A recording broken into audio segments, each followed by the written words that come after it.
Hello, hello. Welcome to the Sim Racing TV Over the Limit Endurance Championship, 2 hours of Sao Paulo. We are currently waiting for the qualifying session to start. Practice has just ended with Logan Edward first, Scheibel second, Joseph Green third, Nicholas Olsen fourth, and Keegan Gravel fifth as our LMP3s. In the Ginetta GT4s, we have Munoz, Ferias, and Patricia Fleck as our three Ginetta GT4s in the session. So that was some bad timing to come back. Well, Apologies for that. hello, co-commentator Ryan Armstrong. All right, mate. How's it going, everyone? We're just now waiting for the session to get underway.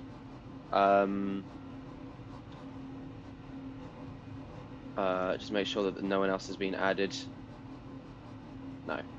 Yep, we will wait a minute. We're just now going to wait for the starts.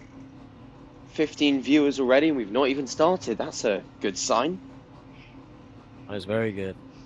We've also gained 2 subscribers in the last 10 minutes because people too. You're welcome. Yeah. So, right, here we go. Race. We are. A couple minutes to qualify. Cool. Just checking. Yep. Spectator works.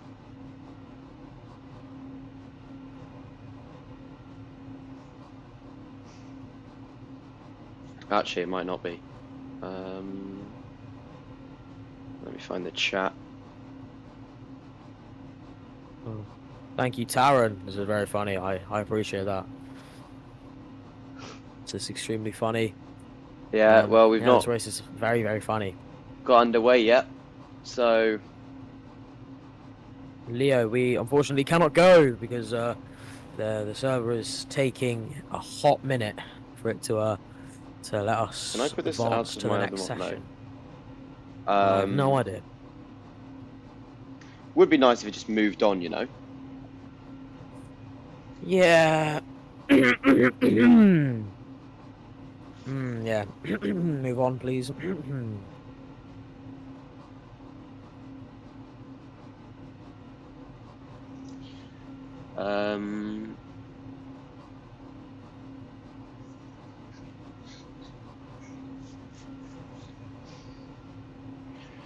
Okay, come on, Assetto. How long is the cooldown? It's good, guys. Yeah. 20 seconds. So Thank you, not Anno. really doing it right now. There we go. So what? Over here. That's good.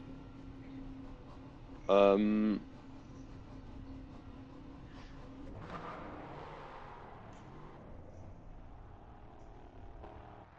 we go. Logan Edward now rolling out of the pit lane. We see here, but if we do, we should be able to see that. Okay. I need to pull up the list on my secondary monitor.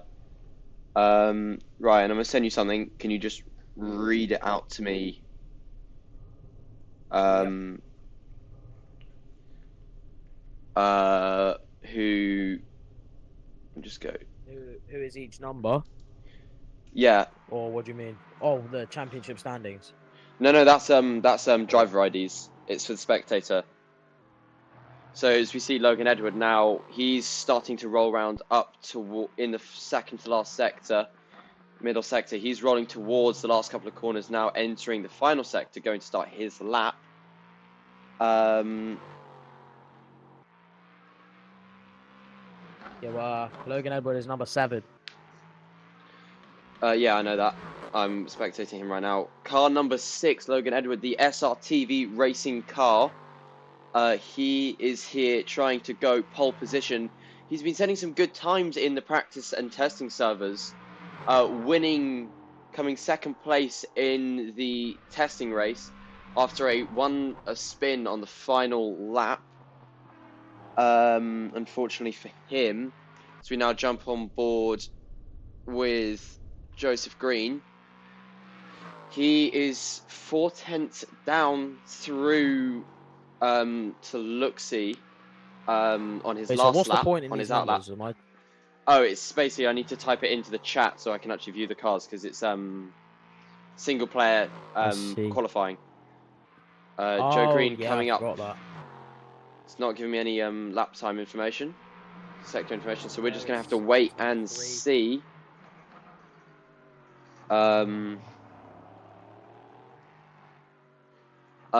What's the Keegan Gravel's number?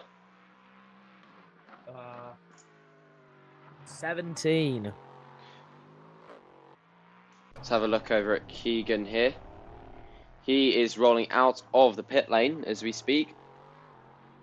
Yeah, as Anno says, the spectating is a little bit janky, is a bit clunky because we're limited by what Assetto Corsa can do. It would be smoother if we could, but because it's solo qualifying, and the drivers can't actually see each other, there is just nothing else we can really do. So unfortunately, we're going to have to bear with what we've got for now. Joseph Green goes And to the top of the timing tower with a 1:25.9. Farius at the moment, he is coming across the line, top of the Janetta cars at the moment. Let's see what time he does. As he does a 1:36.3, that's a good time. But is beaten by Munoz, Munoz. Yeah. What happened to Logan Edward? As we now jump on board with him. 15 seconds slower than I think his he must have teammate or his gone friend Joe either Green. spun or went invalid, because that's the only thing that makes sense to me About what happened there. I think there are some exploits on this track that I think people have been trying. I don't know if they actually work, and they might give you track limits, but they are exploits that people have been trying, and who knows if they've been succeeding or not. Ryan, I have just sent you the telemetry, so you can keep an eye on who's coming towards the line. I will. Logan Edward and Joe Green on the telemetry are on a similar location on the circuit. Of course, you can't see that on the stream due to the single-player qualifying. But these two are really close to each other and are coming across the line. We'll see who is in front of who. Yeah, Nikolai Olsen and Farius were literally inside each other for a part of that. 25.924 and a 25.971. 0.047 is the gap between the two of them. This is really hotting up now between the two SRTV drivers. This could be a real close one. For everything. But no, this is good so far. Keegan, we have Nikolai Olsen coming up to the line now. He sets, what's his number? What does he do? Oh, I think that was an outlap. That was a 4:56.6. Cool. Farius has done a 1:36.3. He does not seem to have been improving since his last lap. He must have gone invalid or slower. He was 3 seconds slower than his best lap so far. There's Keegan. He's coming down towards the line. Smoke from the back of the car. Maybe he's spun. We're about to find out. He doesn't look to have spun. No, he seems to be coming towards the line now. Probably just a little lock up into the final corner. 27.1, last of the LMPs, apart from Nikolai Olsen. Yeah, last of the LMPs who have set a time. Yeah. So we'll see what he is going to do. Can I have Joe Green's number, please? 3. Thank you. Joe Green across the line now. What is he going to do? Does he improve? No. No, does not. 3 seconds slower. Nikolai Olsen is entering the final sector now, coming into the final corner and around the really long straight. Nikolai Olsen coming across the line now imminently. We'll see if he can actually catch up. P5, he's last of the LMP pack. 6 tenths behind the car in front, who's 6 tenths behind the car in front of him, who's 5 tenths behind the car in front of him, who is 0.04 seconds behind the car in front of him. So rather large gaps between the LMP2 cars. Yeah. It's shaping out to be last qualifying session with only not long factors. The live timing and the in-game overlay are telling you different things. But according to the live timing, we only have 6 seconds left of qualifying. But according to the OTLEC on screen, we have 50 seconds left. So who knows? No, it says we have 45 seconds left. Yours is wrong. Well, that is very fitting to know. That is incredible. Well, we're here anyway. Joe Green coming across the line once again. See if he can improve. Logan Edwards goes pole. Whoa! Beats his teammate by 0.092 seconds, sitting at 1 minute 25.832. Nikolai Olsen now, he's coming up towards the line. Will he improve? And this will be Joe Green's final lap to try and get past back his teammate. Nikolai Olsen. 10 seconds left on the clock. Can he get himself off the bottom? Across the line? No, he does not improve. He was 6/10 faster, but he did not improve enough. Right, He's still 7/10 behind the car in front. That's over. We'll see. Joe Green. Oh no. Oh no, Joe Green is still on his lap. We'll see if he can. He's trailing. But more a car in front importantly, of him. Logan Edward now. He's coming up through the final sector. Now coming through the very long left-hander to start sector 3. One corner in the entire sector, one braking zone, I mean, as he brakes now right on the edge of the runoff there, trying to stay in track limits, but also finding the most amount of time he can. Running now up towards the hill, stay to the inside, left-hand side of the circuit, try and carry speed. Logan Edward not choosing to do that and doing the other line. He's now going to try and keep it, stay low, down the banked corner, across the line. Does he improve? No. Yes, he does. No, he doesn't. Joseph Green's gone pole. Joe Green goes pole. He takes it once again with a 1 minute 25.790 with another 0.042 second gap to his teammate behind. 500ths of a second was all the difference. That is 400ths. 400ths, my mistake. But that just shows how close the racing is in the OTL Endurance Series.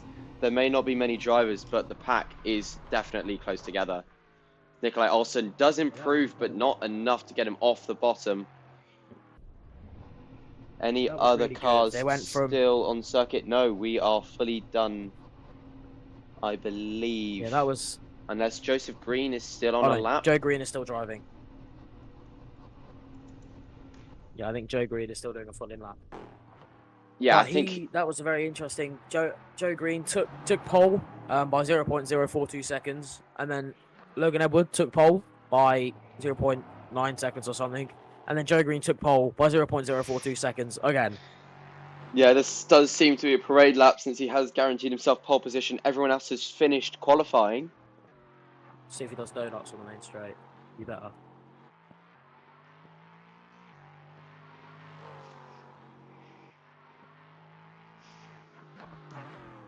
So we break now into the final corner, coming up towards into the final fast left-hander of the circuit. Onto the main straight we go. Joe Green opting for the tighter line, which Logan Edward did not take. And yeah, he's boxing just his in lap. Didn't choose to reset to pits as he finds the pit limiter line just there, that white line there, nicely. We'll see during the 2-hour race if some of these drivers are going to be speeding in the pit lane. Ryan Armstrong, what do you think the strategy is going to be here? Fuel long and then do a short stint at the end, or go short stint at the start and then fuel long and try and go to the end? Or do you think they're going to do like a 50-50 split this race hour? Well, I think it really depends on the driver, to be honest. I don't think there's a really set strategy. It all depends on what you like. Depends on whether you like your soft tyres, whether you like the mediums, whether you like the hards, whether you're better on high fuel or better on low fuel. It's all going to depend what you prefer, because it's all about preference, really. You know, you could do the optimal strategy, but be bad at it, and you wouldn't be good. But you could do, you know, in theory, the worst strategy, but be comfortable with it, and you could do perfectly fine. So I think it's all down to preference. Personally, I would probably go long and then do a short, soft stint at the end. But as I say, it's all down to preference, and it will be whatever they want, whatever they decide. Yeah, I totally agree with you there.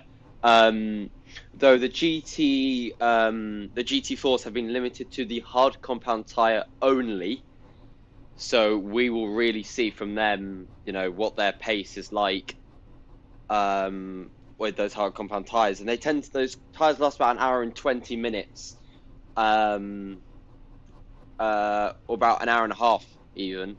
I would say, like, strong life. But I think if you are a good enough driver and you conserve your tires, you can get those tires to do the 2 hours on their own.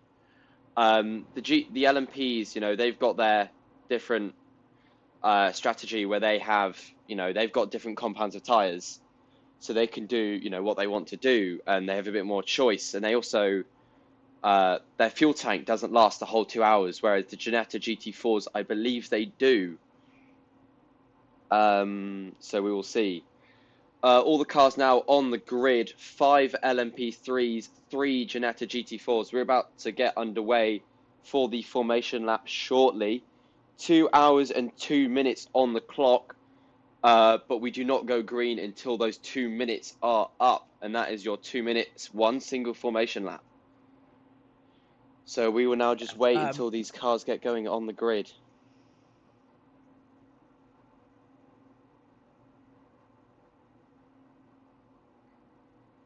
I think this race is going to be a really close battle between Scheibel, Edwards, and Green. Green was 0.042 seconds faster than Edwards, and Edward was only 1.7 tenths faster than Scheibel. I think, apologies for potential incorrect name pronunciations, but I think this will be a close race between those three. They're all very similar in pace. The top three all within 2 tenths of each other. It's going to be really, really close. You know, with this 2 hour race, I think it's all going to come down to strategy, really. A little message there from the race manager, Anno. He is saying in the chat that the cars are not artificially limited, so these are the limitations of the cars themselves, not something that has been implemented by race control, which is a good thing to remember when we go into these sort of races, that this is actually what the cars can do. They've not been given a BOP, they've not been given anything. We literally just have 2 classes of identical cars pushing themselves to the absolute limit of what they are capable of. Yeah, no, it's always nice to know that the cars aren't artificially changed, or the tires aren't changed. It's all just it's all what comes with the mod. So you just you use what you get, and I think it makes everything better. I mean, there's obviously less strategy to choose from, which means you've got to be faster. And for those who there's still obviously tires available to change, so strategy is always still in play, but just not as much as it could be if they had every single set of tires, or if the fuel tank could last the whole race or something like that. And one of the cars has disappeared. One of the GT4s Yeah, they've one of the vanished. GT4s has dropped over to the not GT4s. Yeah, one of the LMP3s has gone to pit lane. Nikolai Olsen, he's doing a pit lane start. If you look in the left of your screen, you'll see him right at the end of the pit lane there. So he will have to. Oh, someone else a couple others have been teleported to pit lane. So they're going to have to rejoin and get back into their place. Or maybe an accidental jump start. We'll see. Yeah, either that or they're not teleporting to menu correctly. Those guys, there's Nikolai Olsen. They've got to get themselves back into the correct location. It's in their interest, as the LMPs and GT4s. Whoa! We've got a spinner in the background there on the formation lap. He's going to have to try and find his spot again, and he's really now just overcooked his tyres there. That's not going to be fun for him at all. Yeah, the other Ginettas letting him back into the leads, and they've now got to catch back up to those LMP3s for the start. But I mean, I don't think that's what he planned to do, but I guess his tyres are now warm. Yeah, I think that was definitely I think that was a failed tyre warming strategy, really. And we just got word that Scheibel in 3rd place, who qualified 3rd anyway, is currently on qualifying fuel. He forgot to change his fuel load before the start of the race. So he will not be doing max fuel and we ball, as he said earlier. He will be doing quali fuel and then filling up to the max. And then I believe he teleported back to the pit lane because he's well at the back now. Unless he is going to pit again, and that will have... He's just catching up to the GT4 pack now. Yeah, GT4s will now let him through. He set to pits earlier. There we But go. he's getting past the GT4s, and I think he's back with the pack now. Yeah. I don't know if he's going to get his place back, but I think he's going to stay Taran with the should be able to get his place back. Joe Green now controlling the pack as we go into the final corner. He's got to go at the line. You've got to remember that. He cannot go until the safety car light in your bottom left goes green. It is currently yellow. It will then go red before going green again. So we now just wait and see. Double file as we go to the start. There should be the pack. There's a gap now forming between the LMP3s with Joseph Green leading and the GT4 Genettas of Moonhorse leading. Oh, as we've got a contact on the formation lap. Oh, big wreck. Okay, we might have. Big crash. We might have to have a second formation lap, but we will see as we get across the line here. Are they going to do the starting procedure or not? We're waiting to hear from race control on that. But they've gone, but there's still the yellow flags out. I think the starting procedure has been cancelled. If we can get confirmation from race control. From race control, yeah.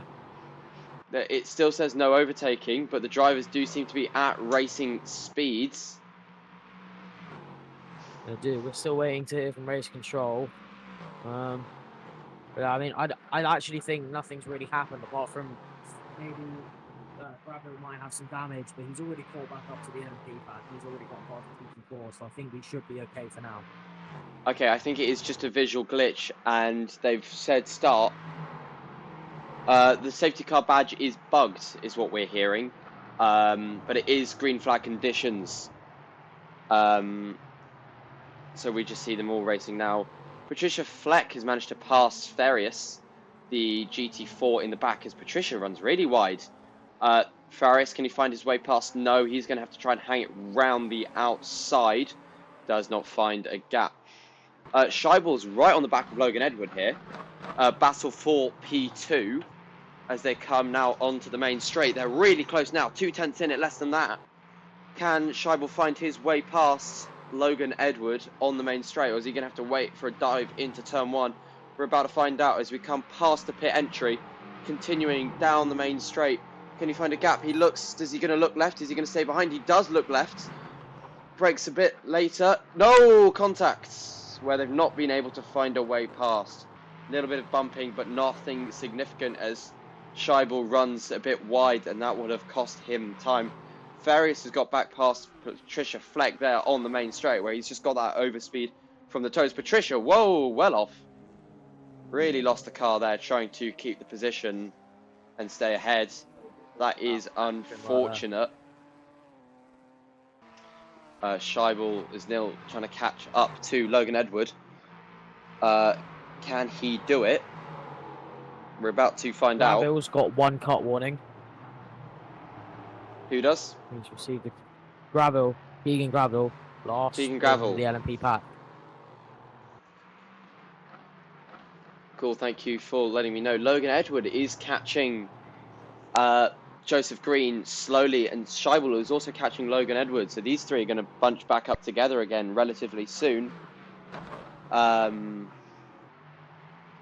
they now power onto the main straight yet again to finish their second lap of this race. We still have an hour and 54 minutes left, but these guys are still racing it like it's the final lap. They want to be ahead. They want that track position before they get to the pit windows.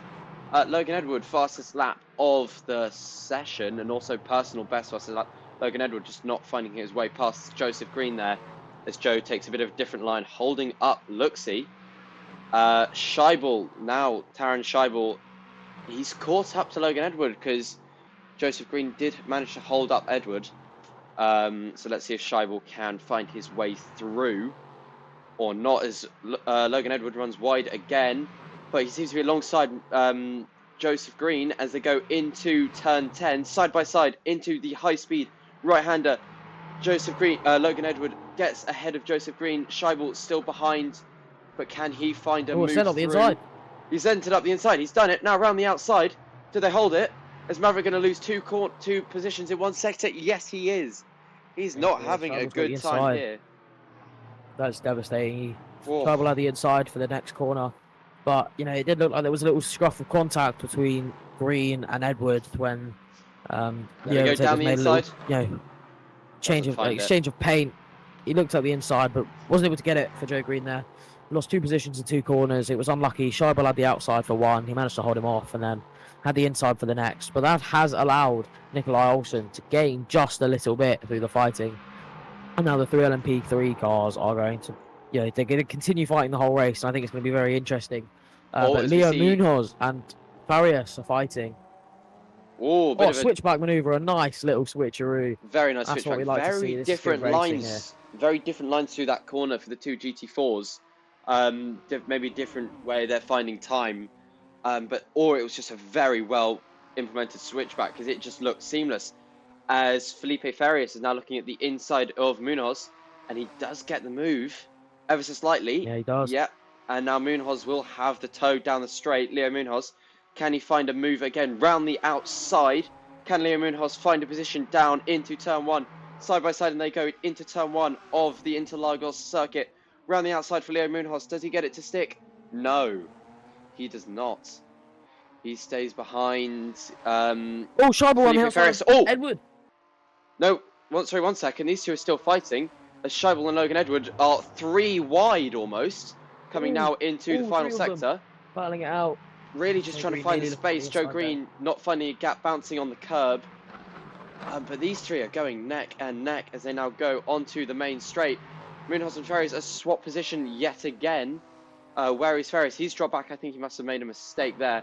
But Logan Edward, Scheibel and Joseph Green are fighting it out. Can Taron find a move on Logan Edward? Can Joseph Green find a move on Taron?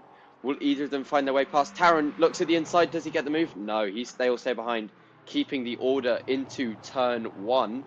No changes of position, although Joseph Green is now right on the back of Taron Scheibel as we go down through turn 3 into towards turn 4. Does he find the move? Famous moves here. Verstappen and Hamilton, Brazil 2021, forcing each other off the circuit. Is Taron Scheibel going to do that to Joseph Green as we go through? No, they're going to keep it on track limits just about. But Joseph Green now a switchback on the inside. Does he get a move now outside of turn 6? Does he get move? No.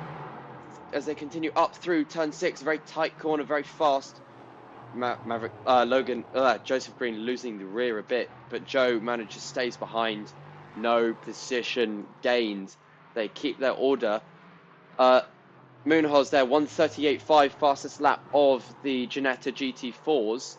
But they're on the main straight now, finishing their laps, and these guys are coming into the final corner. We should start seeing the first instance of lap traffic in a lap or 2. Farias is catching back up to Leo Munoz. Can Felipe find his way past? Felipe, the home driver here. He's Brazilian himself, and we are here at the Brazil Grand Prix. Home fan favourite here as he's the home driver. Can he find a way past? No. Does he look at the inside up into turn 6? Just can't find the space. Leo Munoz defending very well there. Is not letting Felipe find a gap as they now go into turn 7, into now the S's, I believe they're called, or the Senna S's. Can you just double check that? Yes. The Senna S's are turn 1, 2, and 3. Senna S's, my mistake. Change for position here. Leo on the inside, Felipe now on the outside. Can either of them find their way past? A bit of lagging there from the drivers, but that's not a massive problem as Felipe goes really wide there, trying to find a switchback. Does he find it? We're about to find out as we go up the main straight. Yes, he does. Felipe got a better run out of the corner on the inside. Can he hold this into turn 1? Felipe now just ever so slightly ahead. They're still side by side. Keegan Gravel has DNF'd. He has retired from the session. Wow. Felipe now on the inside into center S's. He has got the move. Great move there to get Felipe ahead of Leo Munoz, but Leo is not giving it up yet. He is still neck right on the back. Can he find a way past? Looking at the outside, no room there. Can he find a way on the inside? He looks at it now. He's side by side. They're just alongside. The quarter panels are next to each other. No overtake to be found. Oh, wait, no, he You has know, found an overtake. Now down on the inside. Now for outside into turn 6. Can Leo Moonhouse just hang it around the outside and keep the position? Yes, he can. Oh, as he's lost the rear there. oh, Oh, Leo oh, that Moonhouse was losing the rear, blocking Felipe, but Felipe manages to get through without contact. big drift. That would have been Taron, clean if he recovered that. I yeah, was going to Taron, say that Gravel got his 3rd cut warning. I think that may have prompted his retirement after, you know, consistent cut warnings. On lap 6, he already had 3. right, But as the okay. 3 LMP3 drivers in the lead coming round through sector 2 of the track, they're approaching lapped traffic, and Patricia Fleck will be the first car they lap, who is actually benefiting a lot from the 2 cars flying in front. Patricia has gained many seconds over the last few laps, and the LMP cars are also gaining many seconds, and they're LMP2s, LMP3s, sorry. They are very close now to the lapped traffic. Yeah, the time Patricia Fleck is losing an overall lap time pace, they seem to be gaining with the fighting in front as Moonhouse and Farias swap yet again. But that's not the important fight here as Taron Scheibel looks to the inside of Logan Edward down into turn 1. Side by side they go. Taron Scheibel's ahead. Oh, there's a GT4 round. Flex rounds Scheibel. All the LMP3s are through fine. But, oh, Fleck, is Patricia stuck? No, does get back going again as we tab back onto the fight. Taron Scheibel on the inside of Logan Edward. Do they find a move? Ooh, Side by side, close. Logan Edward round the outside. Can he just hang it? No. As Felipe... They are trading paint a lot. They are getting very close. But one thing that may spice up this front, if you just saw a second ago, there is lapped traffic imminently. That will definitely spice up this fight. Will the leader manage to get past them cleanly, or will it be a rough tussle to get past the 2 fighting GT4s to keep up? As we're in the winding section of Sector 2 now, it may be difficult to get past cleanly, but round the outside of one he goes. Will he send it up the inside of another? No, he gets blocked! He gets blocked off. That's going to give Logan Edward and Joe Green a big advantage, but Joe Green does get blocked off by the trailing GT4, and Logan Edward gets stuck around the outside. Joe Green is getting held up a little bit. Yeah, Joe Green is unfortunately being held up by the GT4. That is unfortunate. But he will be gaining back what he lost due to the fighting, I'd assume. So now he's just got to hope that Logan Edward and Taron Scheibel do fight a lot so he can gain that time he lost back. Yeah, a bit of a cheeky strategy there from Leo Moonhouse as I was watching. Immediately tucking back into Logan Edward to try and get a bit of slipstream and build that gap between himself and Felipe Farias, as they have been setting very similar lap times. Patricia Fleck now 18 seconds off the back of the next car in front, nearly 19 seconds now, due to that spin into turn 1, where they got pressure from the 3 LMPs behind, fighting 4 LMPs, my mistake, fighting for position. Nikolai Olsen is now catching the Ginettas as well. He's not had a great race. He's been losing a bit of performance and lap time. But look, Joseph Green has been putting in the stint. He's now within half a second of Logan Edward again. He's put in the work these last few laps. He lost that time and he really wants to get back up. So I think he's definitely going to be pushing now to keep up with the 2, because he does not want to lose those 2 at the front, because he does not want to lose this fight. Because I think once he loses those 2, he's out of the draft, he's out of the slipstream, and it's just over for him. Yeah. There we go, Logan Edward. He's just sitting at the edge of the slipstream, and so is Joseph Green to Logan Edward. So if Joe can just push a bit more through this final corner, he has done so. He's put himself in the slipstream range. Are the 2 teammates of the SRTV racing team, the racing team of Sim Racing Television, the channel you're watching on, are these 2 going to swap positions, or do you think these 2 are just going to let themselves fight it out? That is a decision to be made between the 2 of them.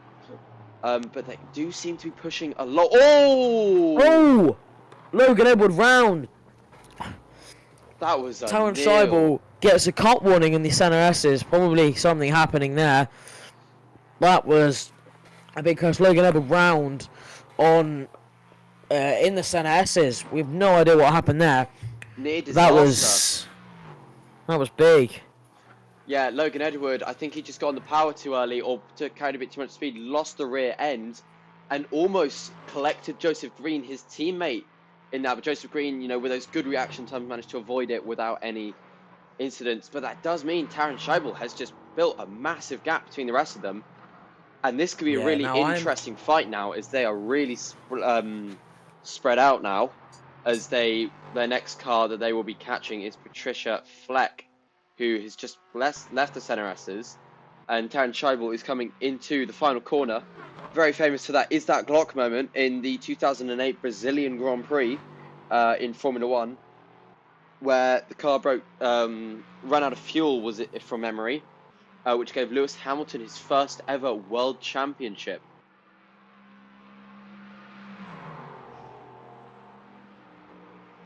Taron Scheibel now coming across the line, 127.6. Not the fastest lap of the session, but enough to be faster than Joseph Green. But he did go off track, so I'm not surprised it's slower. But, you know, he's just taking his time. He's doing what he needs to do to keep his lead, and that is what is important for these guys. Closest fight on circuit right now is Leo Munoz and Felipe Farias. 2.5 seconds between the two. Felipe Farias does set a personal best lap and will be catching Leo Munoz imminently. And I've just been back from talks with the two SRTV drivers, and Logan Edward has given us intel on the fact that he attacked the turn 1 curb too much, and just took too much curb, and then got sent round, which was unfortunate. Yeah, that is unfortunate. He just miscalculating his turn-in point. It's a very blind turn-in because the circuit kinks left and then goes tight left down the hill. So as your racing line, as you go into the corner, you want to stay as far right on that circuit as possible as it bends in. And you've just got to turn it right and turn in. As Leo Munoz, I believe, has made this mistake. Yes, he's spun through turn 6 and has given Felipe Farias back into the lead of the Ginetta GT4 Championship. Yeah, a little bit of a moment there. I mean, it's these silly mistakes that let the other drivers past. Now, you know, just like what happened with Logan Edward, now Joe Green and Logan Edward are both trailing Taron Scheibel, who ironically forgot about this race until 20 minutes before the race started. So, yeah. Taron Scheibel then, with not much practice, just showing how good his natural pace is in these LMP3s. Really, you know, accustomed to the car. Not as quick as Joseph Green or Logan Edward, I must say, but, you know, he's just super consistent, and it shows. You know, he's just being able to hold his own. Yes, he's losing time to the cars behind, but he's just doing enough that he can keep his own as, you know, Logan Edward and Joseph Green are making mistakes, dropping them slightly back. Taron Scheibel, he may not be the fastest, but I have not seen a single mistake from this man for the first 20 minutes of this race, as we now cross the 20. We're just about to cross the 20-minute mark. Yeah. I mean, yeah, the other two drivers have made a few mistakes so far this race, but Taron currently leading the race. I can't think of any mistakes he's made so far that have drastically made him lose time. He's just been gaining on the two cars behind after their little mistakes that they've made, or avoiding other cars, or being held up by GT4s. He's been very lucky with traffic so far, and he's also been very good at staying consistent and not making mistakes. Yeah, watching Taron Scheibel at the moment, he's been doing really well with just keeping the car under control. As Felipe Farias, I believe, has made another mistake. Yes, he has. He's given Liam Ridhouse the lead yet again. It appears that the Ginetta GT4 lead is just a battle of consistency at the moment. Patricia Fleck there looking at the little red line next to the car number and logo, manufacturer logo. That is, oh, sorry, 1 second, as Patricia spins in the same place Felipe Farias did, but slightly worse. But yeah, that red line shows you their connection to the server and their latency, and it just shows that Patricia Fleck has got really high ping at the moment. So as the LMP3s come past as they do now, they've got to be careful not to be involved or caught in any way as the LMPs start streaming past Logan Edward. Does he get past Patricia, making sure that it's a safe rejoin? Good job from Patricia, not impeding. Taron Scheibel now joins the main straight. I believe we might be having our round 2 of lap traffic in a couple of laps. So we will see there. Hello, welcome to the stream, Captain MC Cucumber. Just a bit of a recap for those newer joiners into the stream. Taron Scheibel, Joseph Green, and Logan Edward have been fighting it all out through this late race, but due to a spin from Logan Edward, it has dropped Joseph Green and Logan Edward back from that fight. Nikolai Olsen in the other LMP3, just not been setting quick enough lap times to stay with the top three. Leo Moonhouse and Felipe Ferris have been fighting it the whole way through this race so far. And Patricia Fleck, like Nikolai Olsen, is not had enough pace to stay with the top fight. Keegan Gravel, he retired earlier in this race due to, I believe, what we believe to be a mix between penalties, mechanical failures, and lack of performance as a driver. So, he was really off the pace, and I don't think maybe he had to go with something like that. We don't know the full reason, but that is our one and only DNF. 7 of the 8 runners are left in this race, but we should start seeing some lap times and some really good performances soon. Felipe Ferris has been catching Leo Munoz slowly. Ryan Armstrong, what can you tell me about this fight? It's been a very interesting fight so far. I mean, they've been going at it the whole race, and then Munoz made one little mistake. Oh no, Farias or whoever it was a few minutes ago made that mistake and let the other driver pass, and it's all been a game of catch up now, but they are beginning to close in on each other once again, and I think it will prove to be a very interesting fight that should hopefully last the rest of the race. Felipe Ferris setting really quick lap times. His last lap time was 2 seconds faster than Leo's, so we should see a change of positions. Logan Edward, red highlighting as he's spun through the center S's, probably taking too much curb into turn 1 again as we cut back to the Ginetta GT4 fight as they come through turn 7 into the very twisty and technical section of sector 2 here at Interlagos. Can either of them... Oh, bit of lag from me, I believe. They're not actually making contact. I think I'm just losing connection as these two are just getting closer and closer to each other. Felipe Farias, I believe he's just dropped back a bit from everyone else. Just checking my connection to the server. Should hopefully be back soon.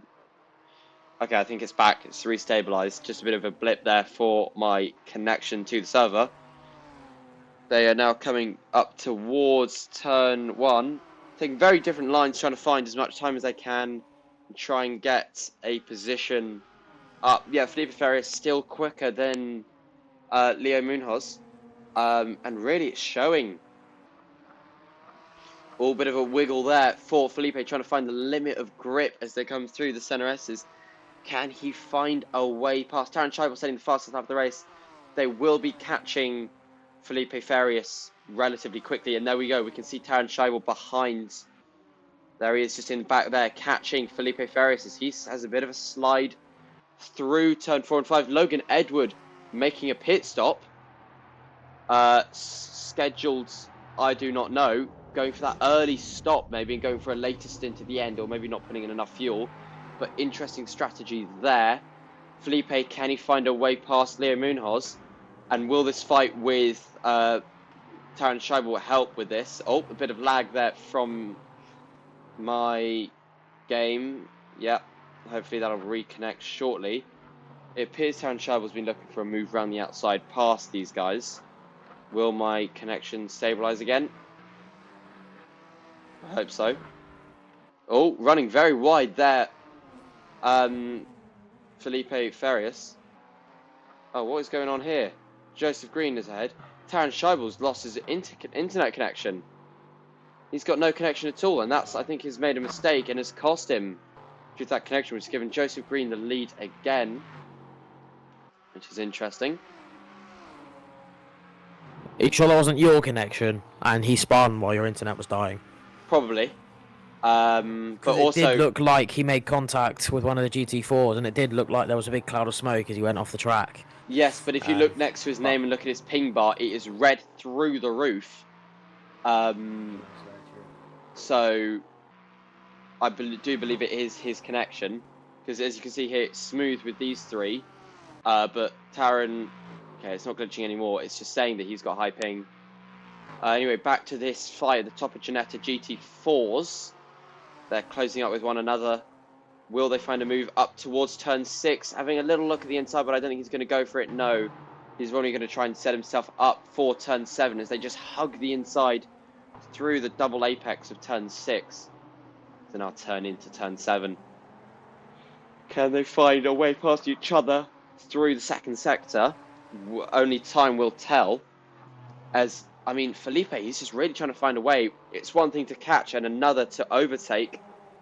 Yes, he's now looking to the outside. He's found a little gap. How's he going to stick? No, it's not going to stick. Unfortunate for him, as Taran Scheibel's internet connection seems to have restabled. Down the inside for Felipe Farias on Leo Munoz. Can Felipe get it to stick? Down, up now towards the main straight. Are they going to find a way? Taran Scheibel is now going to find a way past this fight without interfering too much. He's going to probably have a look to the outside. These two are neck and neck. Are they going to find a way past? Taran Scheibel cannot find a way past. He's stuck there behind the two. He's going to have to back off and let these two go side by side into turn 1. Taran Scheibel round the outside of the Genettas does not find his way past. But these two are side by side. Leo on the inside now, the outside. Taran Scheibel now all the way on the far outside trying to find a way past. These two still neck and neck. There we go. Taran Scheibel's finally found his way through. That's going to really helped out Joseph Green in holding his lead. But that also means that these two are fighting it neck and neck as Leo Munoz makes a dive to the inside. Oh, this is the rear bit, and that's going to allow Felipe back through up the inside in turn 5. Now up towards turn 6. This fight has been going on for about a lap now.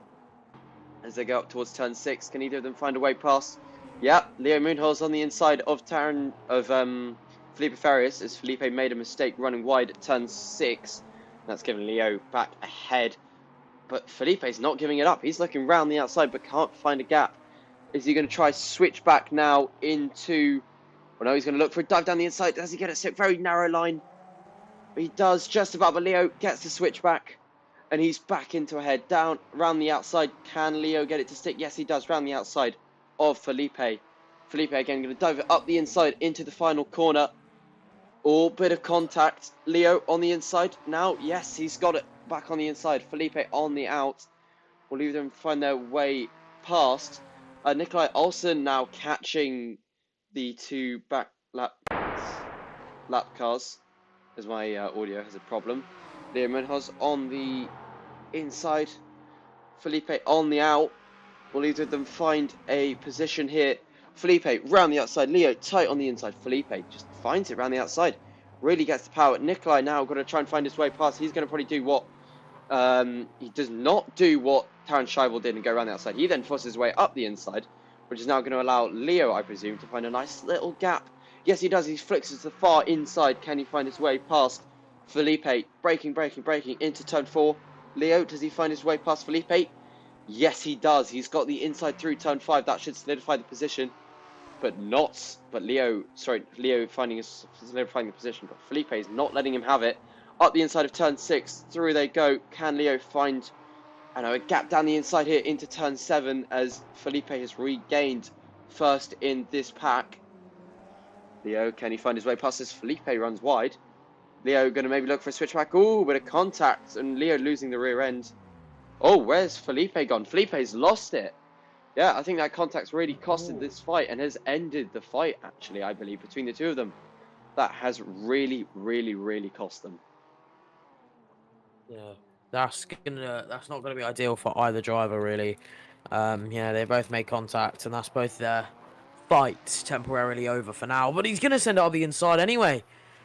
Leo Munoz there doing the gentleman thing, conceding the position after taking Felipe out with the contacts, so showing that his true sportsmanship there and giving it back to make the fights fair. Logan Edward now catching the GT4 pack. This is still the closest fight on track at the moment. Yeah, you can see that Logan Edward, he's already made his pit stop, and so we'll be hoping that he can close the gap to Taran Scheibel and Joseph Green, so that when those two pit, he can jump ahead. So he's on an alternate strategy and the provisional lead, since he's if you think about it, he's already done a stop there for, yeah, he's already ahead Nikolai Olsen, the only LMP driver at the moment to be on the hards, everyone else on the mediums.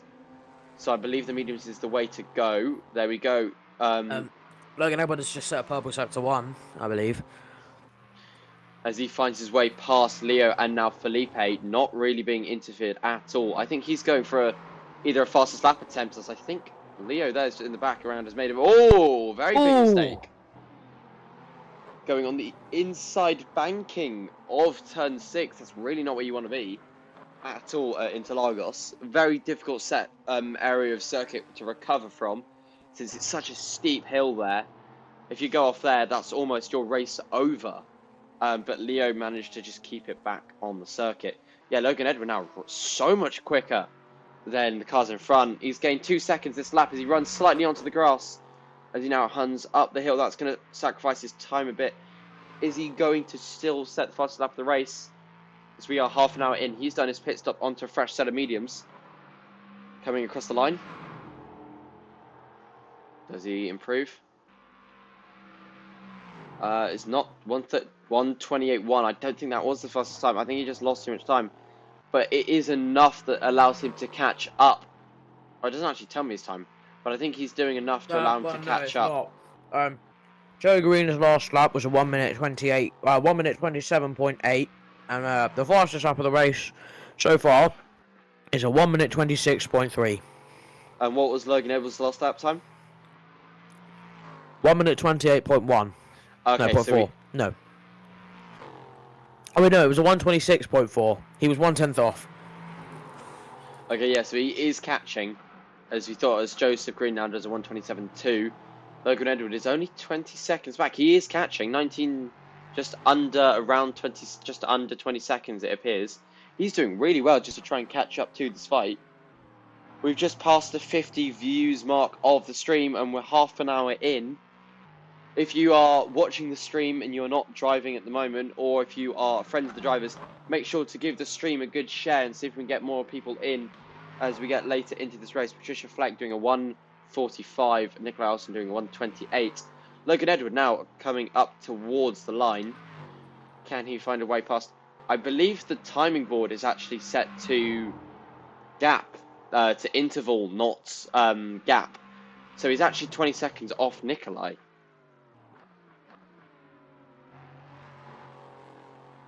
As, yeah, there we go. Nikolai's now just made his way past Patricia again. Patricia being lapped, I believe, 3 times now. Felipe there, 1:37.0, but Leo's done a 36.5. They're both pushing to the absolute limits on these hard compound tyres. Please tell me, Leo, if the 36.5 is the fastest lap of the race for the Ginetta GT4s. Yes, it is. It is. So there, Leo's gone fastest of overall. Half a second faster than Felipe. He really wants that lead back. Yeah, so the gap between cars. So Logan Edward is under 20 seconds at the back of Nikolai Olsen, who I don't believe has made a pit stop. Yeah, Olsen is rounding the straight towards the finish line. Yeah, has Olsen made a pit stop yet in this race? Yes, he has. He's made one. Okay, so somehow Logan Edward his pit stop has put him 17 seconds behind Olsen. I mean, this race is not over. Actually, we still have an hour and 25 minutes left. Oh, wait. Logan Edward could still get himself ahead of Joseph Green. Sorry, I don't believe he has. I think it's telling me that he's stopped in either qualifying or practice. It might have been when he was reset to pit, or where he reset to pit at the start. Well, I think it applies anyway, because it says that Tarrant Skyball has pitted 3 times, so... Okay, well, he hasn't. So... Yeah. Oh, bit of oversteer there from Logan Edward as he comes on the exit curve of turn 4. Now up towards turn 5. Patricia Fleck is the car in front of Logan Edward. Does he find his way past? Oh, running very wide, but it's a unique line. I think it is legal according to track limits, where the track limits are very lenient here at Interlagos, the track model. Can he try and I hope he's going to find his way easily past Patricia so he can continue on his fast laps and try and catch back up to Nikolai Olsen and reclaim third in this race. There we go. He finds his way past nice and easy. No problems there. Leo Munoz is 6/10 off the back of Felipe now. Really closing in that gap. Ryan, would you want to commentate on this fight here? Yeah, the fight's been going on for a long while now. It's been going since the start. There's been a few breaks, but it just keeps coming back, and it gets better and better every time. The racing just never ceases. It will never cease to exist because they've been racing the whole time. As I say, it's got better and better every single time they come together. The racing's been clean, it's been fast, and it's been good. That's all we need. If they keep doing this the whole race, it doesn't matter about where they come, but they can go away from this race, that they had a brilliant battle, they had fun, and they can go away knowing that they had a good battle, and even if they didn't win, even if they didn't beat the other one, they could finish the line. I reckon this will be a very, very close battle all the way up until the final lap. As long as their strategies align, I think it will stay all the way to the last lap. And all they need to do is just, let the LMP3s pass safely, fight each other safely, without killing each other. And it'll be a really successful battle, and it will prove to be some very entertaining racing. Would you say it's in Leo Munoz's it's in his favour to try and get out from the dirty air and fighting of Felipe and try and pull off an undercut on Felipe Farias in this race, as Joseph Green is now catching up to the back of the lead GT4 fight? Well, it depends. I think, his last lap was about 1.3 seconds faster than Felipe's. So maybe I don't think. Sorry, you go. Maybe doing the opposite and maybe overcutting Felipe might be in his favour. You're saying if he can keep these lap times up. He seems to be doing good, just sitting behind for now. However, Felipe has just set a green Sector 1 6/10 faster than Leo's Sector 1. What about their Sector 2s, which have now just registered? Sector 2 is 2/10 slower than Leo for Felipe. So he's overall got a 4/10 gain so far this lap, it seems. However, they're still fighting and they're still close to each other. To round the lap off, we have a 1 minute 36.5 being produced by Felipe and a 1:36.9 being produced by Leo. Okay, so Leo was slower over that lap, but gained it all back towards the end, it appeared. Felipe, is that a faster lap of the race from Felipe? 1:36.5? 1:3? No, the fastest lap is still held by Leo, being a 1:36.2. Okay. I think that must have been a personal best for Felipe because I highlighted as purple. As Taron Scheibel now is catching up to this pack, can he find his way past these two? Round the outside, almost Joe Green. Almost photographically identical to how Joseph Green got past Leo Munoz, as he now tries to find his way past Felipe. Yeah, just finding his way past clearly. That will have allowed Leo to very much catch up to Felipe. Almost, Felipe being held up there. Yeah, and it shows. Look at this now. Leo's right on the back of Felipe, really looking for a move now. I think turn 1 is going to be a great opportunity here for Leo, as he's right on the back. And if he can get this move done fast. Whoa, maybe not. Commentator's curse there, as he spins off into the grass. My apologies there, Leo, for the commentator's curse. I thought he was about to make a stellar overtake. Now he might want to do that undercut that we were talking about. Pit now, get off those scrubbed and dirty tyres and get onto some fresh times and set some good lap times. Does he pit? Yes, look at that go. We called it there. He's going for that undercut, trying to get off those tyres with an hour and 18 left. So he's going to do a longer second stint. This is now going to put pressure on Felipe, as he's now got to make the decision of, what's he going to do? Is he going to pit immediately after to try and shrink Leo's gain as much as possible? Or is he going to try and stay out and try and keep that gap as much as he can Remember, these GT4s do have tyre warmers, so do the LMP3s. So these guys, when they leave the pit lane, they can just immediately go out into race pace. We'll see over a couple of laps. I mean, it'll still take Leo a while to build up to speed, as we see him now leaving the pit lane. 35 seconds is the gap between the two. So Felipe, I think, can comfortably pit now and still come out ahead. But is it in his interest to do that, or does he wait for the gap to go down to around 32, 28 even, and then pit?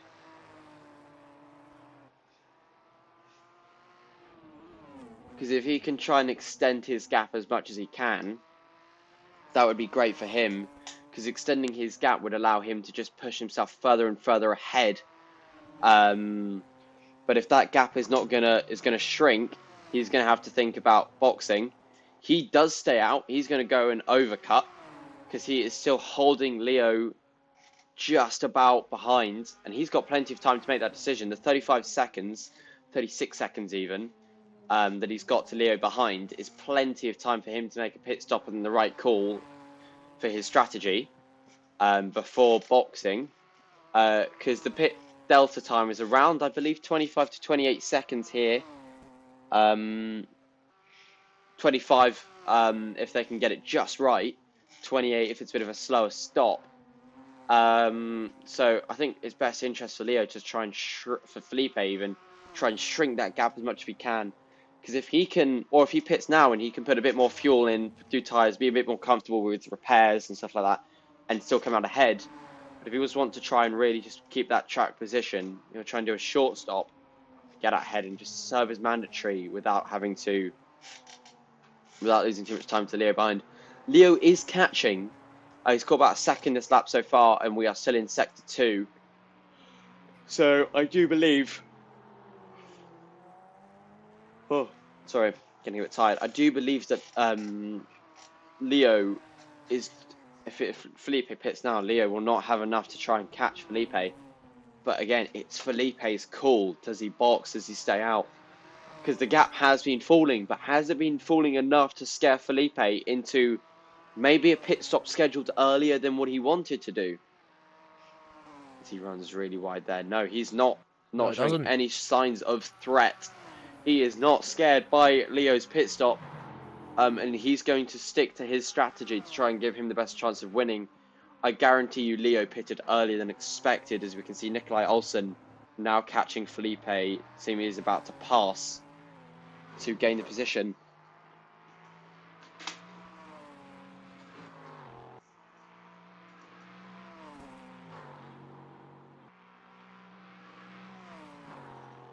We will see, there we go, Nikolai Olsen now lapping Felipe for the third time, I believe, in this race.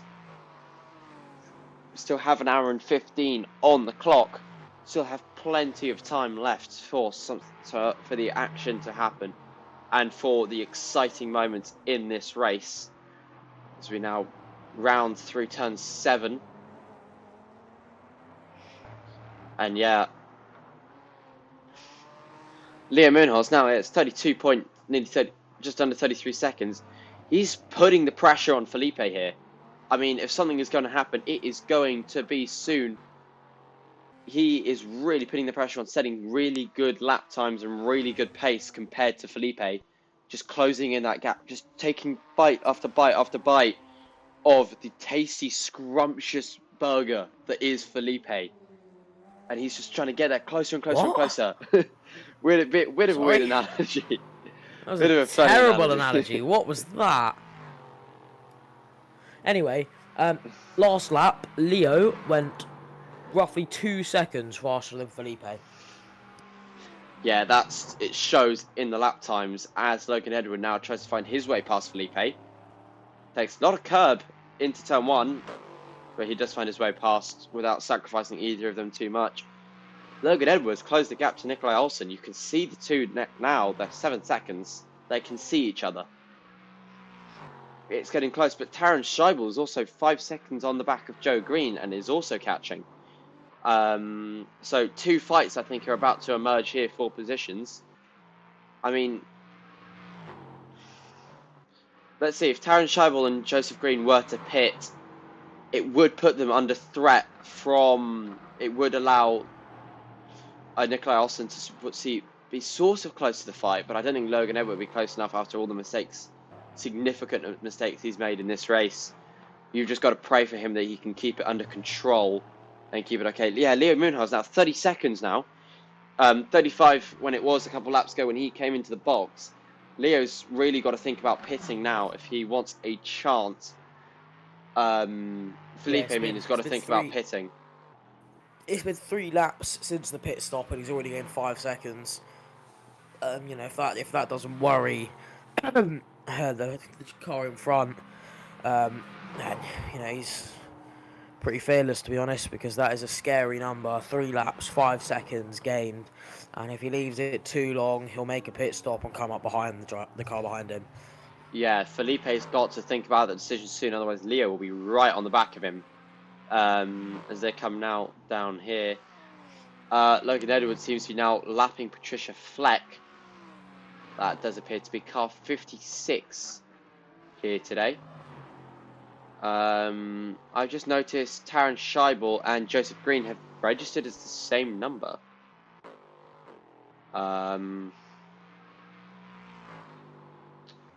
So yeah, that's interesting. That will have to be fixed. I think that's also something to do with the random livery. Yeah, look here, Felipe, he's made his pit stop without us noticing. He's now on the pit exit. Where is Leo compared to Felipe? Oh, it's close. It's really close. Oh, it's going to be really close coming out of the pit lane. They are very close to each other now. Felipe timed that just about right so that he could stay ahead, but maybe he should have pitted earlier and kept that gap a bit bigger, as Joe Green is now catching the back of the GT4 lead pack. He tries to find a move there. Joe around the outside of Leo. But, wow, that gap is close. But now, who knows, you know, will Felipe work better on the new fresh tyres now that he has actually boxed? Or will Leo continue to gain throughout the lap? Well, yeah, but Felipe is now being held up by Joe Green, which has allowed Leo to get into slipstream range of Felipe. So I think Felipe has been screwed over here by leaving it out for too long and being caught with the traffic at an unfortunate time. I think he's just left it too long, and I think it's sort of screwed him over here. I think Leo now on those warmer tyres is just going to fly past. There we go. Felipe hasn't had enough time to properly wear in those tyres yet. Oh, right on the grass there a bit. Just finds his way past. He's really catching Joe Green as well. Three really close fights now between cars here in this race. Here we go, Leo. Can he find his way past into turn 1? Down the inside. Has he found the space? Yes, he has. Is he going to keep it stick as he slides a bit through the center S's, but just stays ahead of Felipe, who's also sliding through the corners. Felipe on the inside, but not far enough ahead to force Leo into a wider line. He's going to have to try and find a move into turn 4. Side by side they go. Can Felipe find his way through? The Brazilian home driver does not find his way through into the lead of the Ginetta GT4 pack.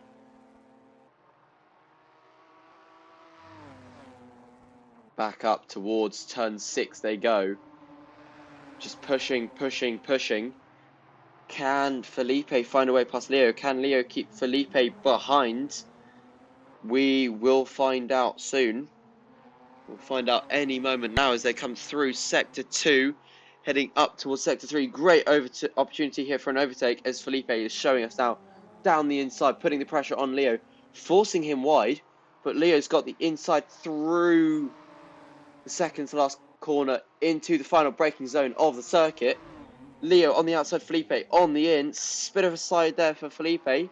Doesn't keep the position, but it's just putting the pressure on Felipe on the inside. Leo really far out wide. That's going to allow Felipe just to have a bit of a run on the inside.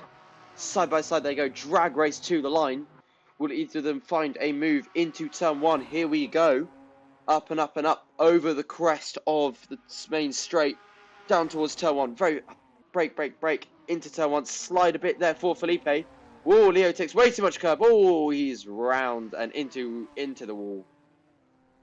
That is going to be unfortunate for Leo. That's going to cause a lot of damage to his car, and that's going to sting. He's going to be hitting himself in the car for that one. He was so close to the back of Felipe. He's just about to make the move, and just loses the rear where he's not quite placed the car in the right place. He's going to be hitting himself in the car. He's not going to be happy with that. You know, I mean, it's a simple, silly mistake. You know, he easily. I mean, you know, I don't want to diminish him or anything. He's a great driver, but that's an easily avoidable mistake. He really shouldn't be making those. Especially when he's in such a tense fight with the driver in front. He was, and now he isn't. But you know who is about to be? Joe Green. They are very close to each other now. Taron Scheibel and Joe Green. Scheibel gaining a lot. He's only 1.6 seconds behind now. Is it time for one of them to box? Who knows? They've still got enough clearance behind to Nikolai Olsen and Logan Edward. My question for you is here. Where is the overtake going to happen first? Is Logan Edward going to pass Nikolai Olsen? Or is Taron Scheibel going to pass Joseph Green? Which one do you think is going to happen first? Because they're both closing up to the cars in front relatively quickly at the same sort of delta. Nikolai Olsen, as we know, is the slower driver in the sessions. Is slower than Logan Edward. But Taron Scheibel's putting in the work to try and close up to Joseph Green. It is really going to be a test to see who's going to get ahead of who here first. Is it going to be a move for P1 or a move for P3 as Nikolai Olsen and Logan Edward cross the start-finish line? I don't think you can really tell, to be honest. I mean, the Edward and Olsen have cars in front of them, and so do Green and Scheibel. They both have cars in front. Lapped traffic with the GT4s, but Green managed to get past quite easily. But Fleck is now. Oh, it was nearly blocking Scheibel a little bit through that corner, but I honestly think it's going to be Edward and Olsen that have a manoeuvre done first. Like, you know, Joe Green is not going to be giving up this position easily, and you say that Scheibel is not going to get it. You say that, but Scheibel's just sitting at the within 1 second mark, and Logan Edward is still 1.3, 1.4 off the back. So I think Taron Scheibel is going to start fighting Joe Green before Logan Edward can find his way through past Nikolai Olsen. Well, that is fair enough, but Green and Olsen are very, very close together now as they're trying to find their way past lap traffic. Oh, it's GT4 round. Munoz is round again. I think there was contact made with Logan Edward or something. I don't know if the live timing is lying to me, but there looked to be contact in there. Oh, and Logan Edward gets a 5-second time penalty for cutting the track. I believe that's after the contact with Munoz. No, I think that's just hitting his cut limit. I don't think that's to do with contact. No, but he left the track because of the contact. Oh yeah, that makes sense. There we go, Taron Scheibel around the outside of Joseph Green. Can he get the move to stick through? No, as they go down towards the final braking zone of the lap. Taron Scheibel is going to try and set himself up here for a nice little overtake into turn 1. Does he carry more speed than Joe Green? Only time will tell as they run up the hill now towards the main straight. Yes, Taron Scheibel has got a bit of a better initial power down. But I think Joe Green's just got enough of a gap where he can hold it into turn 1. It seems to be that there might be a move into turn 4 if Taron Scheibel can keep the pressure on and find his way past. Yeah, Taron Scheibel there, 4/10 quicker than the last lap. Can he find his way through? He's putting the pressure on now on Joe Green for the lead of this race. Yeah, 4/10 of a second is the gap now as they run down towards turn 4. Can they close the gap? Only time will tell. Taron Scheibel just too far back for a move, in my opinion. But that's just going to allow him to close up a bit more. We're going to see a move probably in Sector 2, if not on the next lap. Logan Edward is still catching Nikolai Olsen after his little mistake. And will be catching imminently. But yeah, Joe Green and Taron Scheibel just closing up. Scheibel is very, very close to Joe Green now. And, I think a move is definitely imminent, but I think it'll be a very tight fight. It'll be a very close fight before anything happens. So, Scheibel will have to work hard for this. It's not going to be an easy pass. he will definitely have to work hard for this, and who knows, maybe he won't pass. Maybe Joe Green will defend it until their pit stops, or maybe he'll defend it long enough for Logan Edward to get past Nikolai Olsen, which means I'll win this bet. Um, which I hope happens. But maybe they pit sooner or later, or they keep fighting until the rest of their days, or they make a move, or they crash. You can never tell what's going to happen until it does. Everything's unpredictable. Terence Seibel looks to be a little bit of a moment through the S's. Not sure if that was a visual lag or if that was a little slip of the rear through the S's, but yeah, it's gonna be a tight race. They're gonna keep going until something happens. But Logan Edward has caught up to Nikolai Olsen quite a lot now, and is quite close on the back of him. So it's gonna be close between the two of them from now on, I think. So it's all gonna be a test of who gets past who first. Can Logan Edward get into the podium spots to make it a 1-3 for SRTV Racing, or will Seibel and Olsen ruin that from being a 1-2 to being a 1-4 or even a 2-4 for SRTV Racing?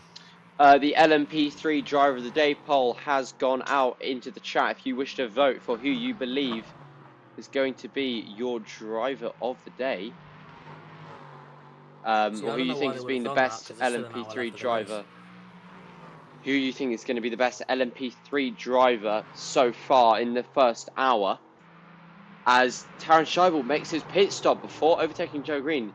He's going to make that undercut on Joe Green, knowing that he's not quite got the move done, and that's going to allow him to try and find his way, hopefully past Joe Green in the pit stops, basically.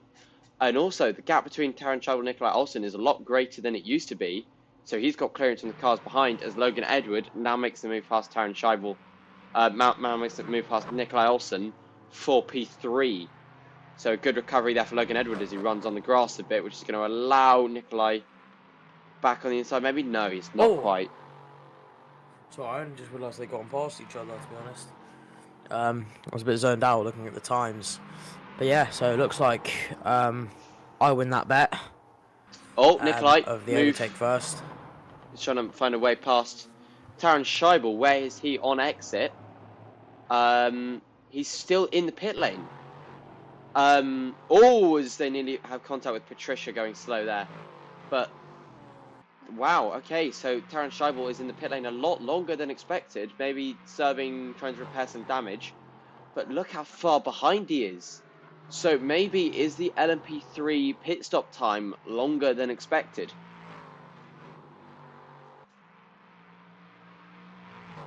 Looking to be around the 1 minute mark, almost, for a pit stop. That's not what Taron will be wanting, but also exactly what Logan Edward wants. As Joe Green has made his pit stop, he's now into pit lane.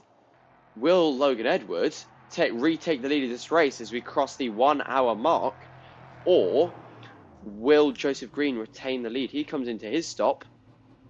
Nice and slow, they're rolling into the box, make sure he doesn't miss his marks. He's now doing his pit stops. Logan Edward now into the final break. Up to where he needs to be. Yeah, Joe Green still in the box as the rest of the pass. He's not even moving yet. Okay, now he gets going. Has Taron. Maybe. No, Taron's behind Joe Green. But that means Logan Edward and Nikolai Olsen, with their strategy, might be ahead. Anno in the chat is saying that Logan Edward might be on a 2-stop, and that is a very valid point. If Logan and Nikolai are on a 2-stop.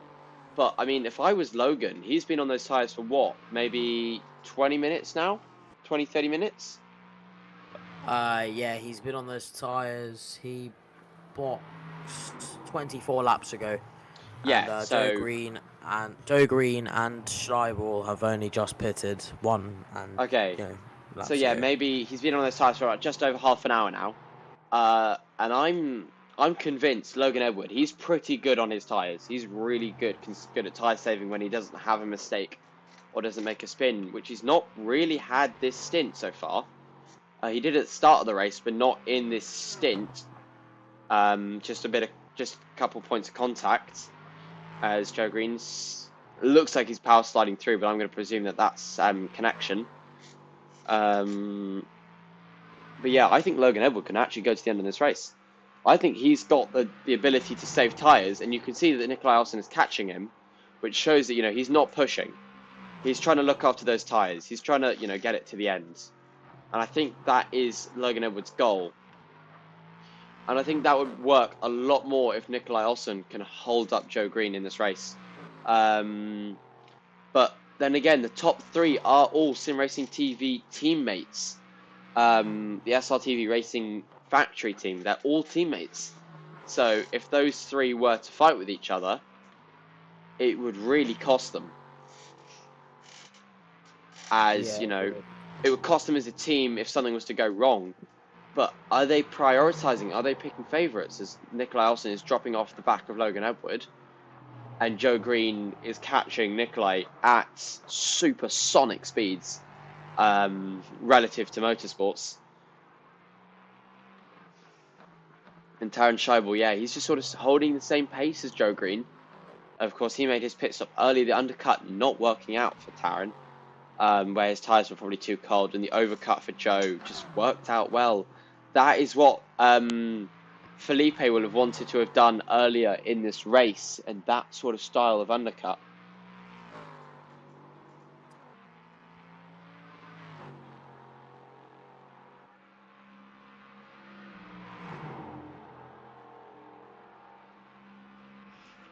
Point from Anno there that Logan Edwards' stop was apparently relatively short in comparison to Joe Green and Taron Scheibel's stops, as the stream lags a bit there. So maybe Logan Edward is going for that 2-stop.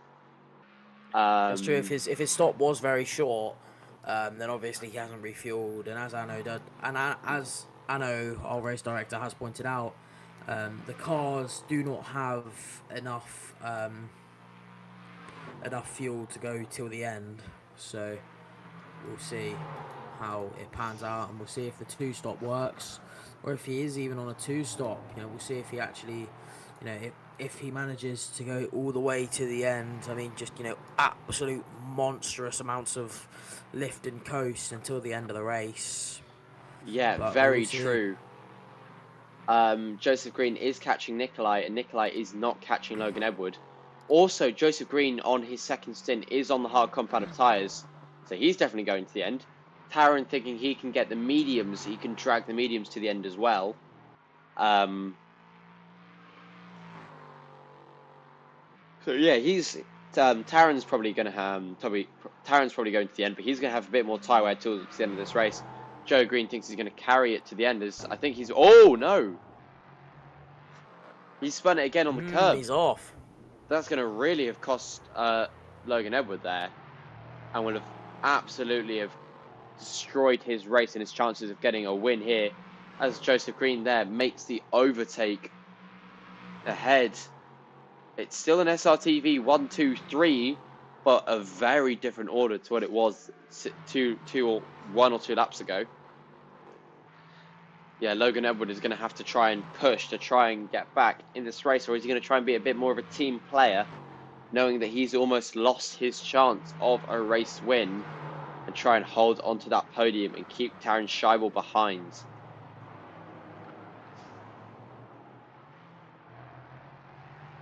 Only time will tell. But yeah, Logan Edwards just can't hold the pace that Joe Green is currently holding. I think his tyres are probably way too hot for him to push.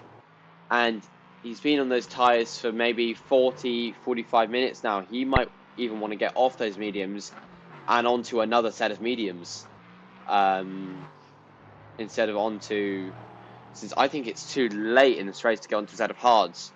I think for Logan Edward, the best option is to go onto another set of mediums as soon as possible to try and negate the penalty of that mistake. Yeah, look at me calling it right there.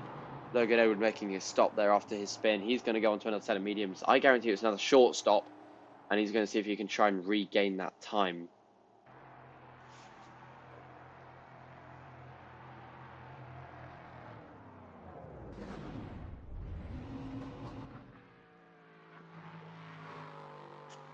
Nikolai Olsen running a bit wide there, but all fine for him. He runs up towards turn 6. Currently the provisional leader of this race. Can you remind me, has Nikolai has done his pit stop or not, or is he going for a late stop in this race since he's currently on the hard compound tyre? Nikolai Olsen has not stopped yet, but he is going a while on. Because remember, he is on the hard tyres and he has been since the start. I think he is going to stay out for a while. That's interesting. Logan Edward has gone onto the hard compound of tyre. He wants to go to the end of this race. Oh, has he made another mistake? Yes, he has. Really not having a good day here. Nikolai Olsen might actually want to think about pitting onto the mediums in maybe a lap or two. Maybe not right now, as you know he's holding his own, and maybe it's when maybe after he's probably. I think it's in Nikolai's best interest to fight with Joe Green actually, for as long as he can, and then once he's dropped behind Joe Green, then make his pit stop onto the mediums. To try and give him the best chance of being A with Logan Edward, and B to try and close up Joseph Green and Taryn Scheibel, and then if they fight, maybe if they're lucky, Logan Edward and Nikolai Olsen can try and close that gap up a bit more. So maybe it is in their interests, to pit and to try and fight to the end. For Nikolai to hold up Joseph Green for as long as he can and then pit. So he gets out and fights with Logan, so he doesn't have to fight with Logan Edward, but it's enough so that he can try and probably catch up to this fight. Or is he going to be a team player, since he is on the same team as Joseph Green, and is he going to let Joseph Green through? That is the question.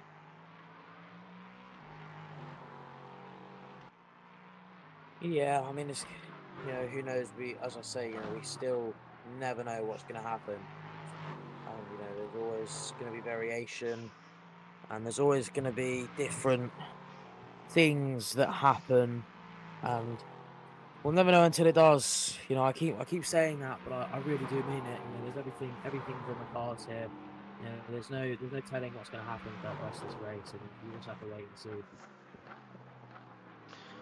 One of the fights we've not really noticed, we've not been paying attention to, is the lead fight for the GT4s. They're right on the back of each other now as they come up towards turn 6, and they're even going to lap Patricia in a second. Oh, as Leo is struggling with the rear of the car there, trying to keep it in check in the dirty air, but also try and close up to Felipe as much as he can. Will he find the time to try and close up or not? As they try and get closer and closer and closer to Patricia. And we can see in the background there the two LMP3s really on close to each other now. As we're going to tab onto that fight. As these two are really close to each other now. This is the lead for overall now. Is there going to be a lead change? No. Not into this corner. Maybe down into towards, I believe, turn 10, 11. The last breaking point of the circuit. Going through they go. Will Joseph Green have a run on Nikolai Olsen? He does appear to, as they head up the hill. All the GTs have now crossed the start-finish line. They come up the hill, through the banked corner, up over the crest. Will Joe Green find his way past Patricia? Fleck seems to have made a mistake. Joe Green on the outside, Nikolai on the in.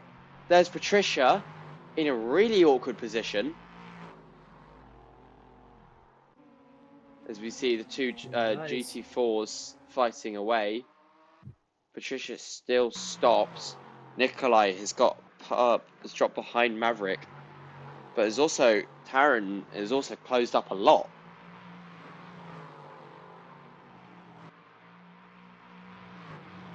Will either of them find their way through?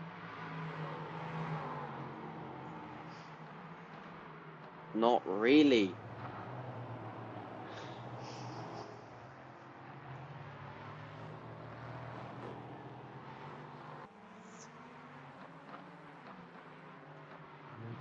Yeah, these guys have all sort of spread out a bit, but what hasn't spread out is this GT4 fight here for the lead of the class. They're still neck and neck, trying to find alternate lines, trying to find a way to get their way through, trying to find a bit of performance any way they can as the top three of the LMP3 pack are now catching up to these GT4s.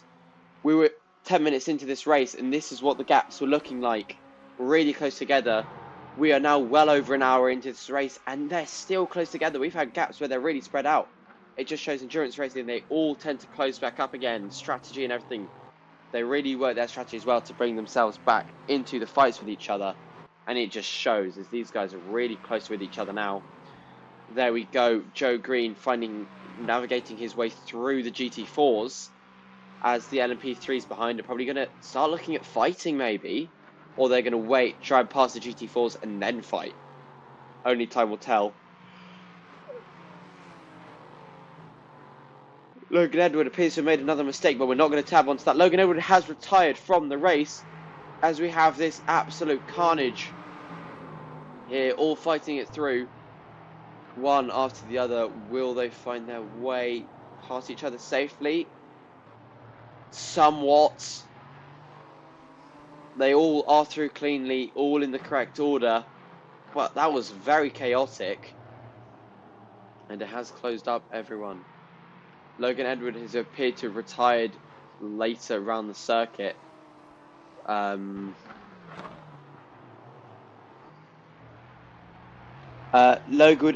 Edwards has disconnected. Oh, as we see Taron Scheibel there running into the grass, losing time. That's not going to be good for him. But yeah, Logan Edwards disconnected. He can reconnect. I don't know if it's going to be in his interest to.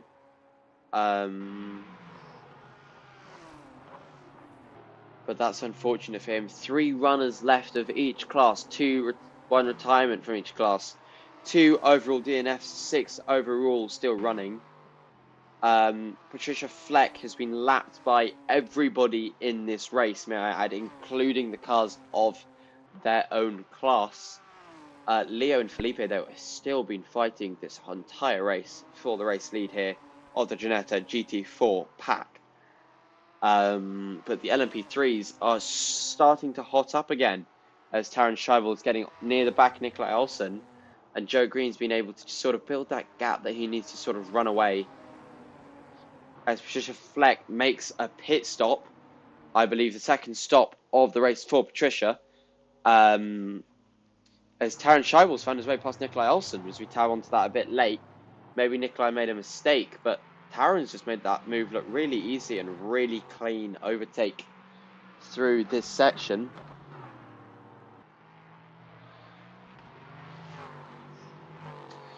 Yeah, a reminder to these new viewers, Logan Edward retired from this race just a couple laps ago during the fight between all of the cars. He was in his own area of the circuit. He retired on his own due to disconnection.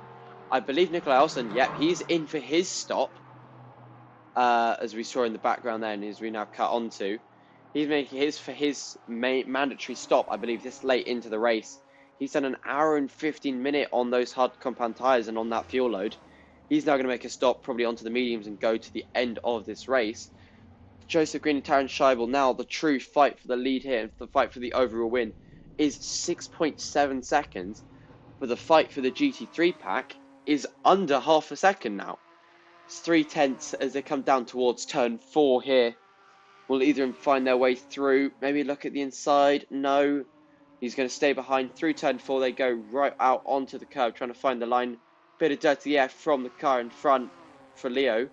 Through turn 5 they go now, up towards the very long right-hander of 6. Trying to stay wide, initially get the first curb, ride out a bit more, into the second curb. Down now in towards turn 7. Different lines with the 2.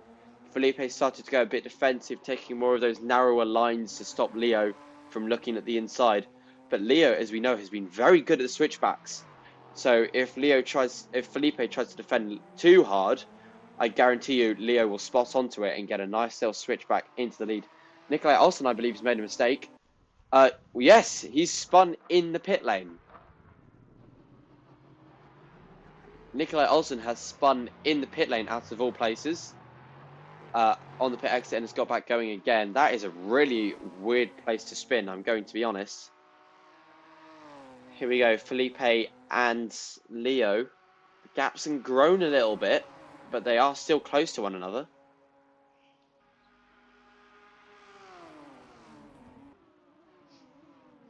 Yeah, I know, I'm going to agree with you. He must have gone full to empty on the hards and has now gone on to... he's gone back onto the hards. Interesting. He thinks the hards the best tires for this race.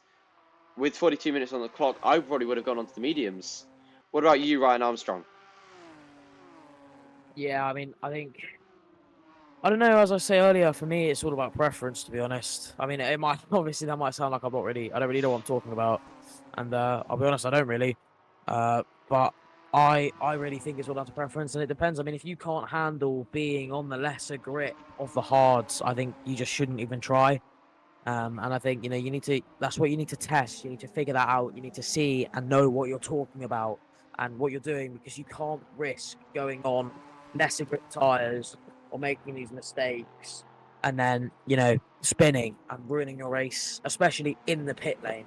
Spinning in the pit lane is a tragic way to lose time, and you really need to just not. You need to figure out what you're good at. You need to figure out your strengths, and know you need to know what sort of things you're doing and how you handle the different grips. Otherwise, I think there's no point. Yeah, a bit of a bug there on the timing tower. It says Felipe is about 7 minutes behind Logan Edward.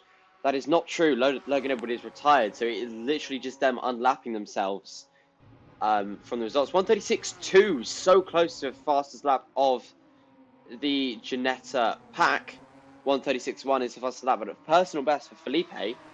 And Leo, 2/10 off the fast lap of the race as well. So these two are really at full race pace now, at the top of what they can do, as they are now, 3/10 away from each other, less than that now. They are really close to one another now. Really, this is the opportunity to try and find an overtake. But there's not one found for Leo. Not through 4 or 5. They probably won't be up 1 through 6. He's going to try and close that gap as much as he can. He's going to get dirty air. But with being 5/10 back, maybe he can close up a bit and get a nice little dive bomb into turn 7. No, it's not enough, especially as Felipe has gone defensive.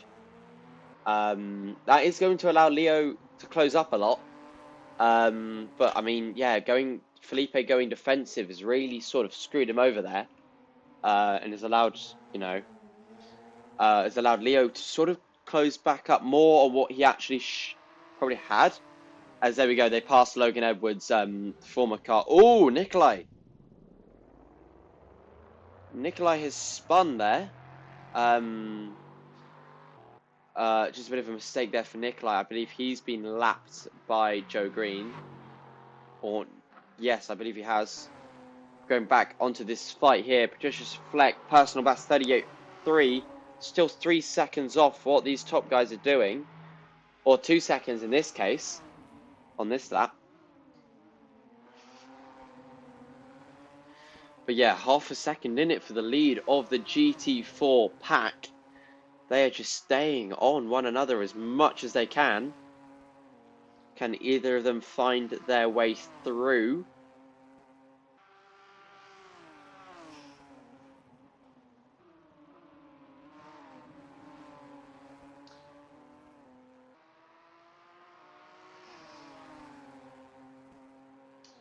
Can Leo Munoz find his way past Felipe Farias? Going up towards turn 6, the Dirty Air is going to start kicking in about now. As you can see, he runs a lot wider than what he probably wanted to do. Leo there, just trying to still close up as much as he can. Through these lower speed corners, Dirty Air isn't as bad and will allow Leo to close up a lot more than what he currently is, what the gap currently is. But it's still not going to be enough, I don't think, as they now come down the flat out left-hander into the final braking zone of the lap. No, not close enough, but maybe if he can get an astounding run, he can try and find a way past. He has got an astounding run, I will give him that. As Nikolai Olsen has spun again, he's probably going to be kicking himself in the foot there. He's not happy with that at all, especially spinning. He's about to get himself lapped again.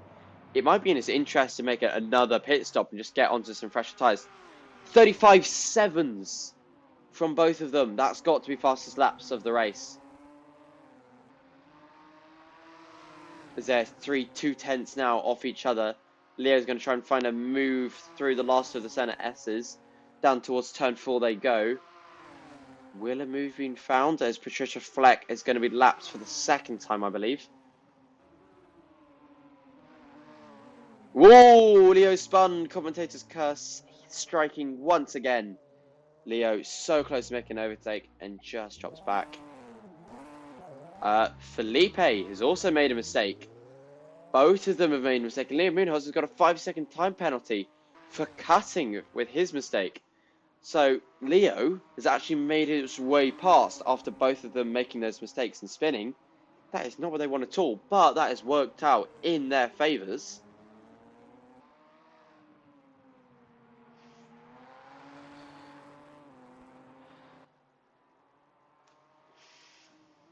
Patricia Fleck unlapping themselves from the back markers.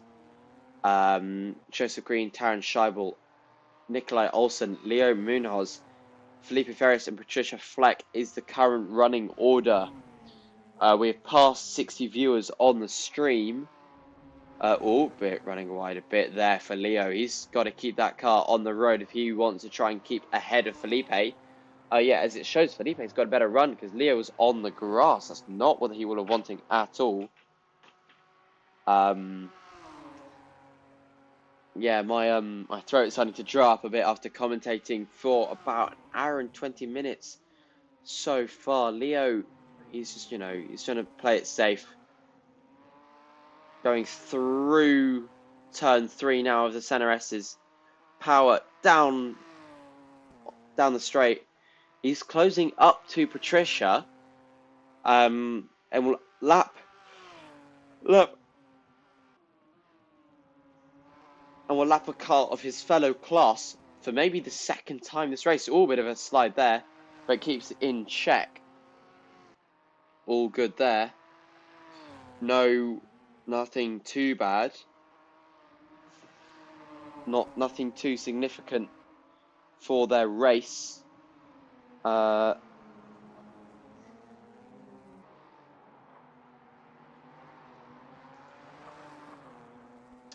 As we have now continuing to be watching this race here, I've been responding to messages on Discord.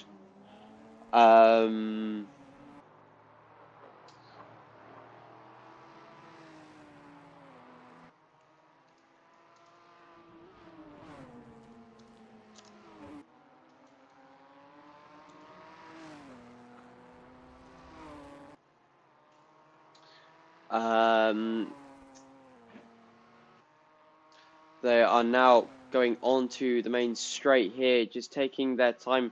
They've built up a nice little gap here, they're controlling their own, they're controlling the pace. They're not pushing themselves beyond what they should be doing. They're doing just enough to hold their own. And they're doing just enough to be exactly where they should be to have a good race here. And I think that's pretty impressive. They're driving. They've been doing pretty well this race so far. Just been holding their own and just been showing how good they are as drivers.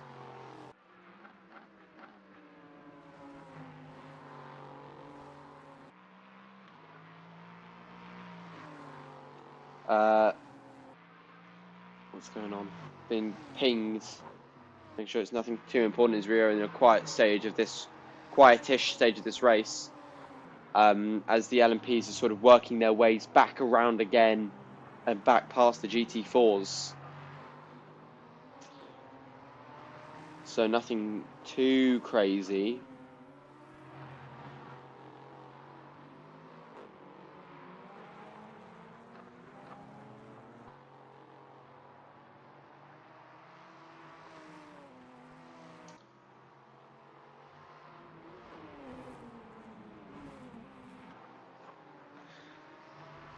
Okay, Leo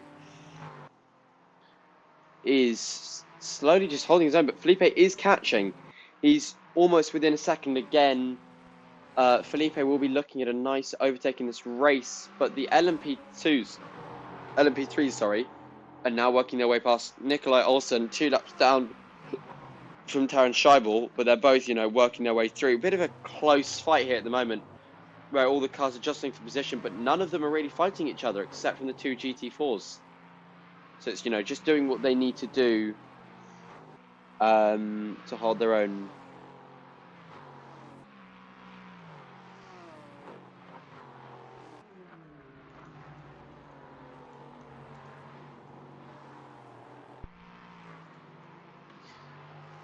Just trying to control the pace, hold their own. Yeah, I mean, he's actually built a decent gap ahead of Felipe due to the traffic. And he's doing really well just to sort of hold that ground. And actually, those LMP3s coming past has helped him more than he could have ever hoped for. As I missed it, but Patricia Fleck is 2 laps down from the rest of the GT4s, as Nikolai Olsen is 2 laps down from the rest of the LMP3s. But it just showing that gap, that still after an hour and a half almost, Felipe Farias is only 1.5 seconds off the lead of the Ginetta GT4s, and Taran Scheibel is only 8 seconds off the lead of the overall. So these guys could really close it up and really set some good times. They really start pushing. They could absolutely claim the lead of this race.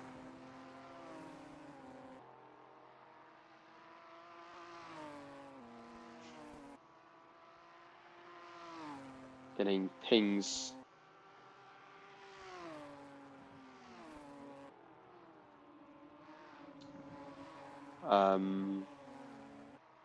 From the SRTV channel.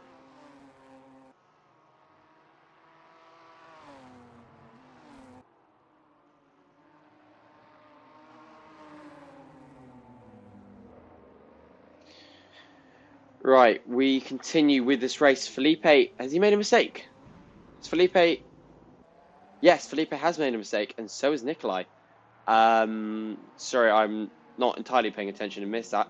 But Patricia is now closed up onto the back of Felipe. Maybe Patricia can learn a couple of things about how to take a fast line and hopefully try and, there's no competition for Patricia at the moment, but try and maybe learn a couple of things ahead of the next race to try and be better for the next race.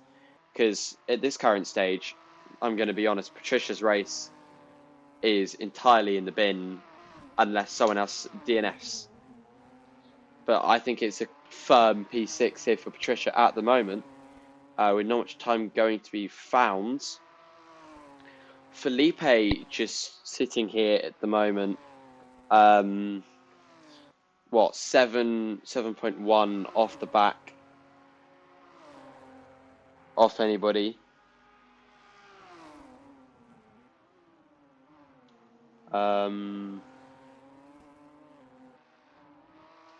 He's just holding their own, not putting too much pressure on at the moment.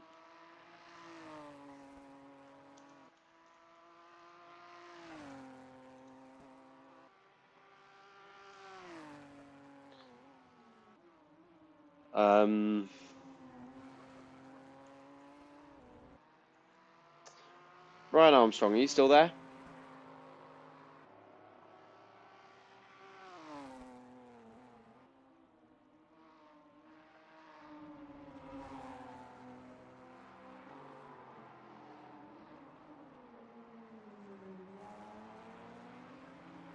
I believe Ryan Armstrong has disappeared from the commentary box, so it is just me taking you through these races. Felipe, 5.7 off the back of Leo Munoz after making that mistake, and Taran Scheibel, 8.3 off the back of Joseph Green after making that mistake. So unfortunate for those drivers in trying to find time or find any form of a decent result. but hopefully they can try and find some sort of time and some sort of way just to push themselves that little bit further. As Felipe makes a stop, maybe he's just uncomfortable on these tyres, or maybe he's just had to make a pit stop for, for many reasons you need to make a pit stop. Maybe he's low on fuel, his tyres are wearing, his second stop in this race. And it sort of makes sense. Oh, very, very quick stop. Maybe is there a stop go that I may have missed? No.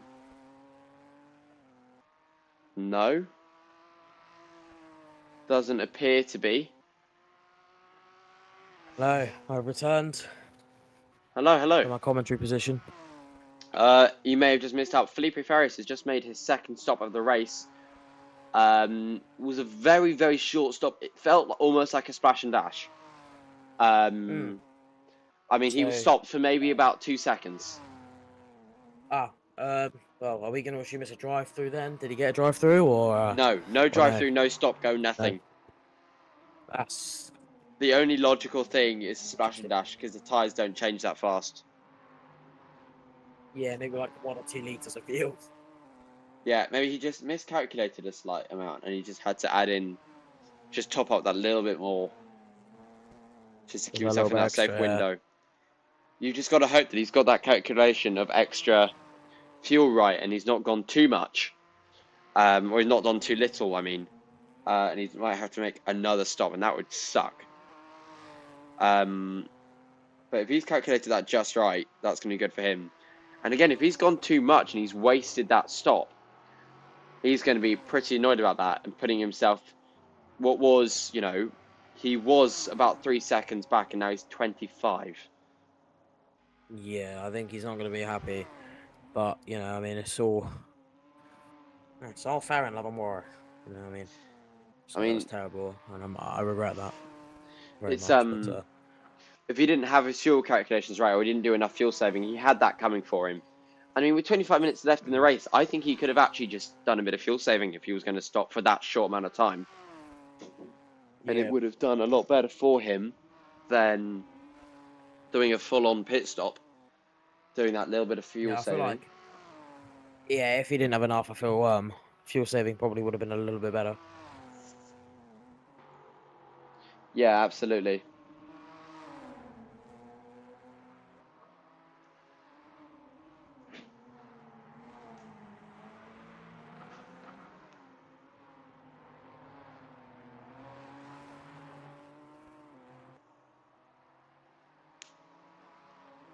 Yeah, Felipe now, he's just taking his time, he's not, well, he's trying to push and try and catch back up, but there's not much he really can do in this stages of the race. I think he's just sort of had an unfortunate moment there where he's had to pit, and that's just sort of pushed himself away. The only person I can really see, having a good result is Taron Scheibel. He's 10 seconds off Joe Green. He's on the softer compound of tyre, but he's also been on those tyres for what, 30 laps now? Who has been on those Taron tyres? Scheibel. Taron and Joe have both been on the tyres for 24/25 laps. Okay, but remember, Joseph Green is on the hards, Taron Scheibel on the mediums. So Joe's tyres will be, a lot more comfortable for him, and Taron's tyres will probably be a lot harder to drive at the moment, but, he's got that softer rubber, and if he can just look after those tyres, and stay on those mediums, he might find a bit of time somewhere in a couple of the corners where you need that little bit of extra mechanical grip, where the aerodynamics and the grip that you get from the aerodynamics may not be suitable. For example, those low-speed corners, where the harder compounds on Joe's tyres being the harder compounds, might be a bit harder, or less resistant to that mechanical grip, but do last longer, and so may actually be in a nicer condition for him at the moment. And it would suggest that, with Joe slowly pulling away from Taron, that Joe's tyres are just slightly better at the moment than Taron's. On another note, Leo Munoz has made his pit stop, has come into the box, and that means that Felipe and Leo, if they've done this right, will be closing up together again. So this might actually be a really interesting moment in the race. Has Leo got the strategy right, or has Felipe got the jump? It doesn't look like Felipe's got the jump on Leo, but the question is, will he have closed up on him or not? As we see coming around now. No, I think he's actually extended the gap. Fair play to him. I think he's actually built that gap up more as he gets right on the back of Patricia Fleck. Can he find his way through?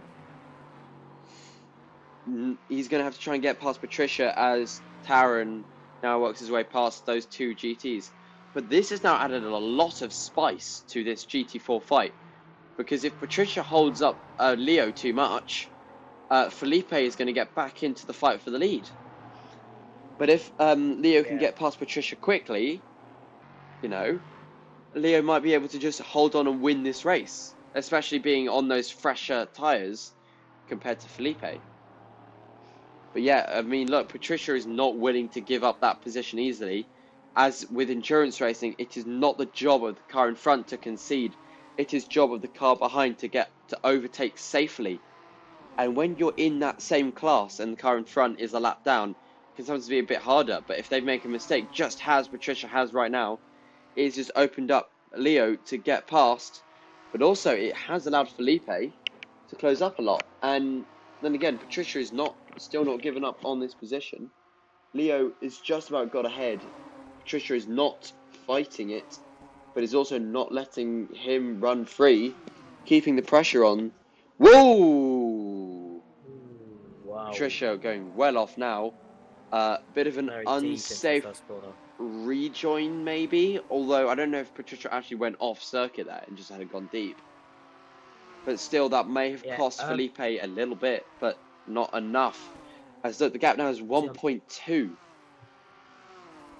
Yeah, I'm not 100% sure, but I on the live timing, it seems that Patricia went very, very close to being off track. I couldn't actually see if she fully did.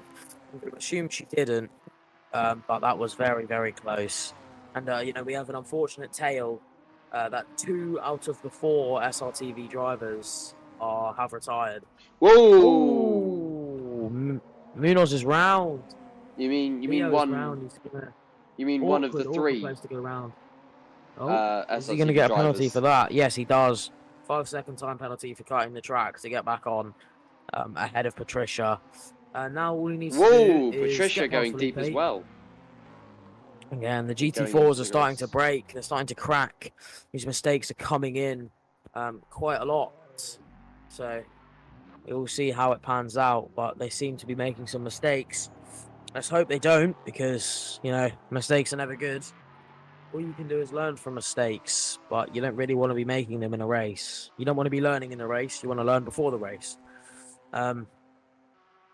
Yeah. Now, Taron Scheibel on the mediums for 28 laps now. Is he going to pit soon?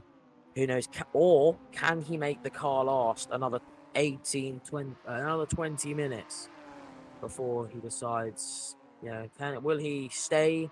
Will he stay there, or will he come in? Sorry to cut away from you at the moment there. Leo Munoz is really now back up to close on Felipe Ferris after Leo made the mistake, allowing Felipe to get through. Leo is on those hotter tyres from the spin and may not be in the best conditions to race with, especially if he's going to be in the dirty air. So it's in his interest to try and find the move quickly as they go through that very fast right-hander of turn 6. Just a gap now of 0.4 of a second.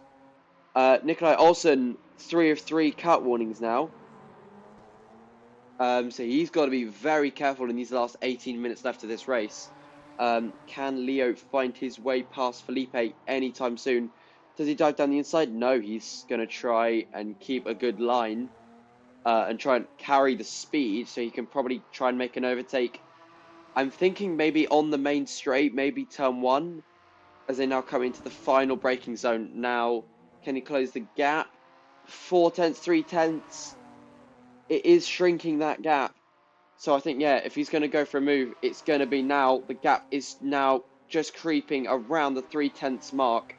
Now going just under as the slipstream starts to kick in. Will he look for a move to the inside? Does he? Does he stay behind? Staying behind at the moment. He does choose to stay behind as Felipe goes defensive into turn 1 and through the S's. But all fine. Leo now on the power. Can he find his way through? Down towards turn 4. Felipe holding the outside. Leo is probably going to have the opportunity on the inside. Does not go for it as they follow through turn 4. Leo on a bit of a better line, but has a bit of oversteer and pushes him out wide. Felipe also making a fair amount of mistakes. As Leo's now on the outside. Oh, just about keeps that car in check, saving it as he goes sliding through the uphill turn 6.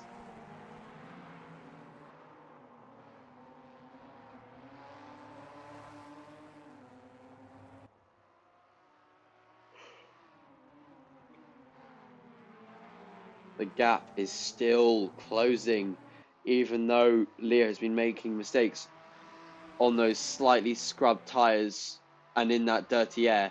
He's still trying to close up and trying to find that gap. Is he going to look for a switchback? He's tried to set himself up for one, but doesn't quite get it. So he's going to try and look at the outside. Doesn't quite get it either. Maybe a bit of bump drafting here. No, he's going to try and look at the outside line now, carrying the speed from the slipstream. There we go. The switch. Has it been made? Is he going to look around the outside? He is ahead. Down the inside, Felipe holding the position. Leo on the outside. He's just going to have to file back in behind Felipe. Great defensive drive there from Felipe, even though he was technically behind down the straight. Just being on that inside line has just helped out massively. As they now let that LMP3 through, it's going to allow Leo to look at the inside, and he does so. Bit of a lock up there from the LMP in front. Leo on the inside. Oh, the LMP is right in the way, restricting what these GT4s can do. As Felipe runs wide, allowing Leo to get through, even though Leo was the one being held up. Ooh, bit of a slide there for Leo. His tyres are definitely scrubbed and very much overheating. And very much, I would say, cooked. So Felipe's got to make the most of his tyres being in a better state and try and make the most out of Leo's mistakes. Leo's got the faster pace, but has been making more mistakes, and that should allow Felipe just to try and find a little gap and find his way past. Yeah, I mean, Leo there is going defensive a little bit. Felipe on the run. He's going to probably stay behind. No, he's going to look at the inside, put the pressure on. Not going to make the move. Maybe try and find a nice little run up the hill as we go down up towards the main straight. Yeah, there we go. Felipe on the inside. He's just found that nice little spot on the inside on that curb. Is he going to find his way past Leo? Yes, he is on the inside. He does seem to be sliding ahead ever so slightly, with that ever so slightly faster top speed. And I think he is now ahead going down in towards turn 1. He has got it. He has got that position nice and easy. I mean, Leo now putting the pressure on. Felipe taking the very defensive inside, trying to really hold that inside line, which is crucial here into turn 4 and 5. As it has a massive advantage. Into turn 4 they go. Leo, though, knowing that Felipe wanted that inside line, has now forced him out and has now taken the inside line through turn 5, now to the outside of 6. Felipe, yeah, showing strong, but Leo there, switch back through turn 6. Up now the inside of turn 7. Can he keep the move? Yes, he can. He is ahead, and he's going to stay ahead. Leo Munoz finally making that move on Felipe Ferreras. That has been coming for a while. He's now got it, but Felipe's not done yet. Deep dive down the inside. Can Leo find that switchback? He set himself up nicely, and it was a nice and clean little switch. Does he do it? No. Felipe has just locked in that position again, leading that pack. Squabbling all over the circuit. But Leo, maybe again, down the main straight, in towards my mistake, in towards turn 1 they go. Leo really far out, almost on the grass even, round the outside. We know he's not been able to do this before on Felipe. Maybe he can do it this time. They're still neck and neck. Maybe a switchback is on the cards. No, round the outside. He's done it this time. Leo Munoz has been able to successfully get that move round the outside of Felipe Farias. He's been wanting to do that for a while, and he's now been able to do it. He is ahead. 12.5 minutes left in this race. Felipe down the inside. Can he find the move? Oh, wheel banging there. Bit of contact between the two, where Leo's just thought he could go a bit tighter. Felipe wanting to force him out, but not. A bit of a disagreement there with who's taking what line, and that has allowed Leo just to build a nice little 1 second gap between the two. That was very much a racing incident there, where the fight has been heating up and they've just had a little bit of door banging. Felipe will want to close that gap as much as he can, as Leo has been sliding all over the show.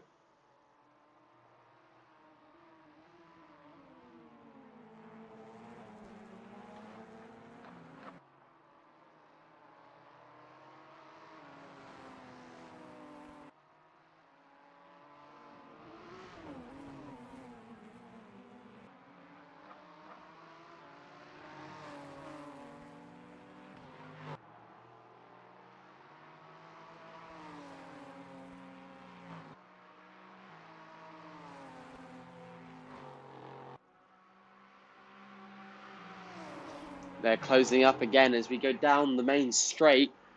Felipe looking at the inside, he's just too far back. Or is he? Yeah, no, he is too far back, which is going to allow Joe Green to look, or maybe not even find his way round them, as he stays behind through the center S's and now finds the gap and carries the speed around the outside. Lovely work there.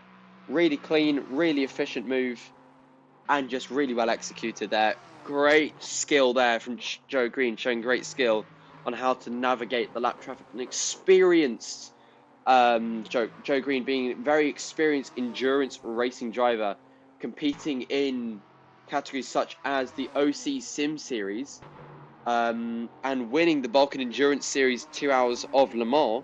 So he's very familiar with these 2-hour races, as Leo Munoz has a bit of a slide there through turn 6, but just about keeps it ahead of Felipe, as he almost blocks Felipe with these sliding. I think he's in a drift competition, not in an endurance race. His tyres are going to be roasting. As we now approach the 10-minute mark left in this race.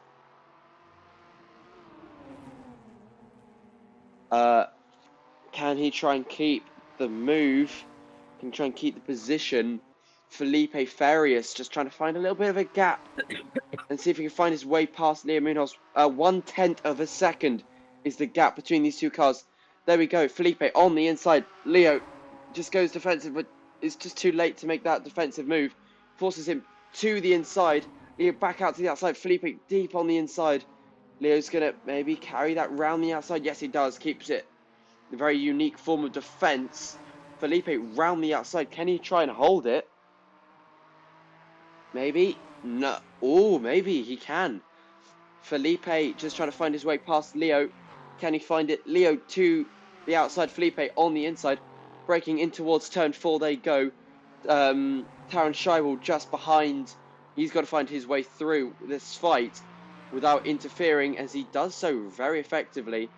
Leo Munoz, can he try and find his way back through past Felipe Farias? As Felipe has a bit of a mistake and runs really far wide, allowing Leo Munoz just to get that position and secure P1 in the GT4 Championship yet again. Hello Landoli, welcome to the stream. You are currently watching the one of the greatest beginner level motor sim racing races that I have found and that we do stream. We have 6 drivers here, 3 LMP3s, 3 GT4s, separate classes. They do very much different things. LMP3s faster, have a bit more downforce, or a bit faster lap times. The GT4s, Genettas, are very much slower, the cars that you are watching right now. And therefore, as the Ginettas are slower than the LMP3s, the LMP3s have to try and navigate their way through the GT4s, almost creating two separate races on the same circuit at the same time. At the moment, Joseph Green is leading the LMP3 pack by by just over 14 seconds from Taron Scheibel and Nikolai Olsen. Leo Munoz is leading the Ginetta GT4 pack by only 8 tenths from the home driver at the moment, Brazilian driver Felipe Farias at the moment, and Patricia Fleck, who is 2 laps behind everybody else. Not having a great race, really, not being very much an amateur, not having that much experience, brand new to motorsports, to sim racing, I believe, by not having a proper sim rig, but just being able to learn from the faster drivers here and just doing what they need to do to be competitive. But it's just not enough for Patricia, as the LMP GT4 pack is 2 laps ahead of Patricia.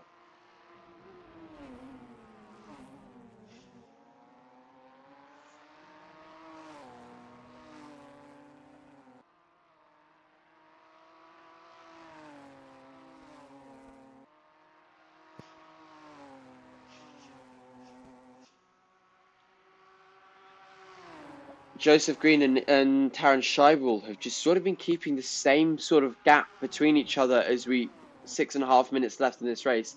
They've not been closing on each other, but they've not been pulling away from each other either.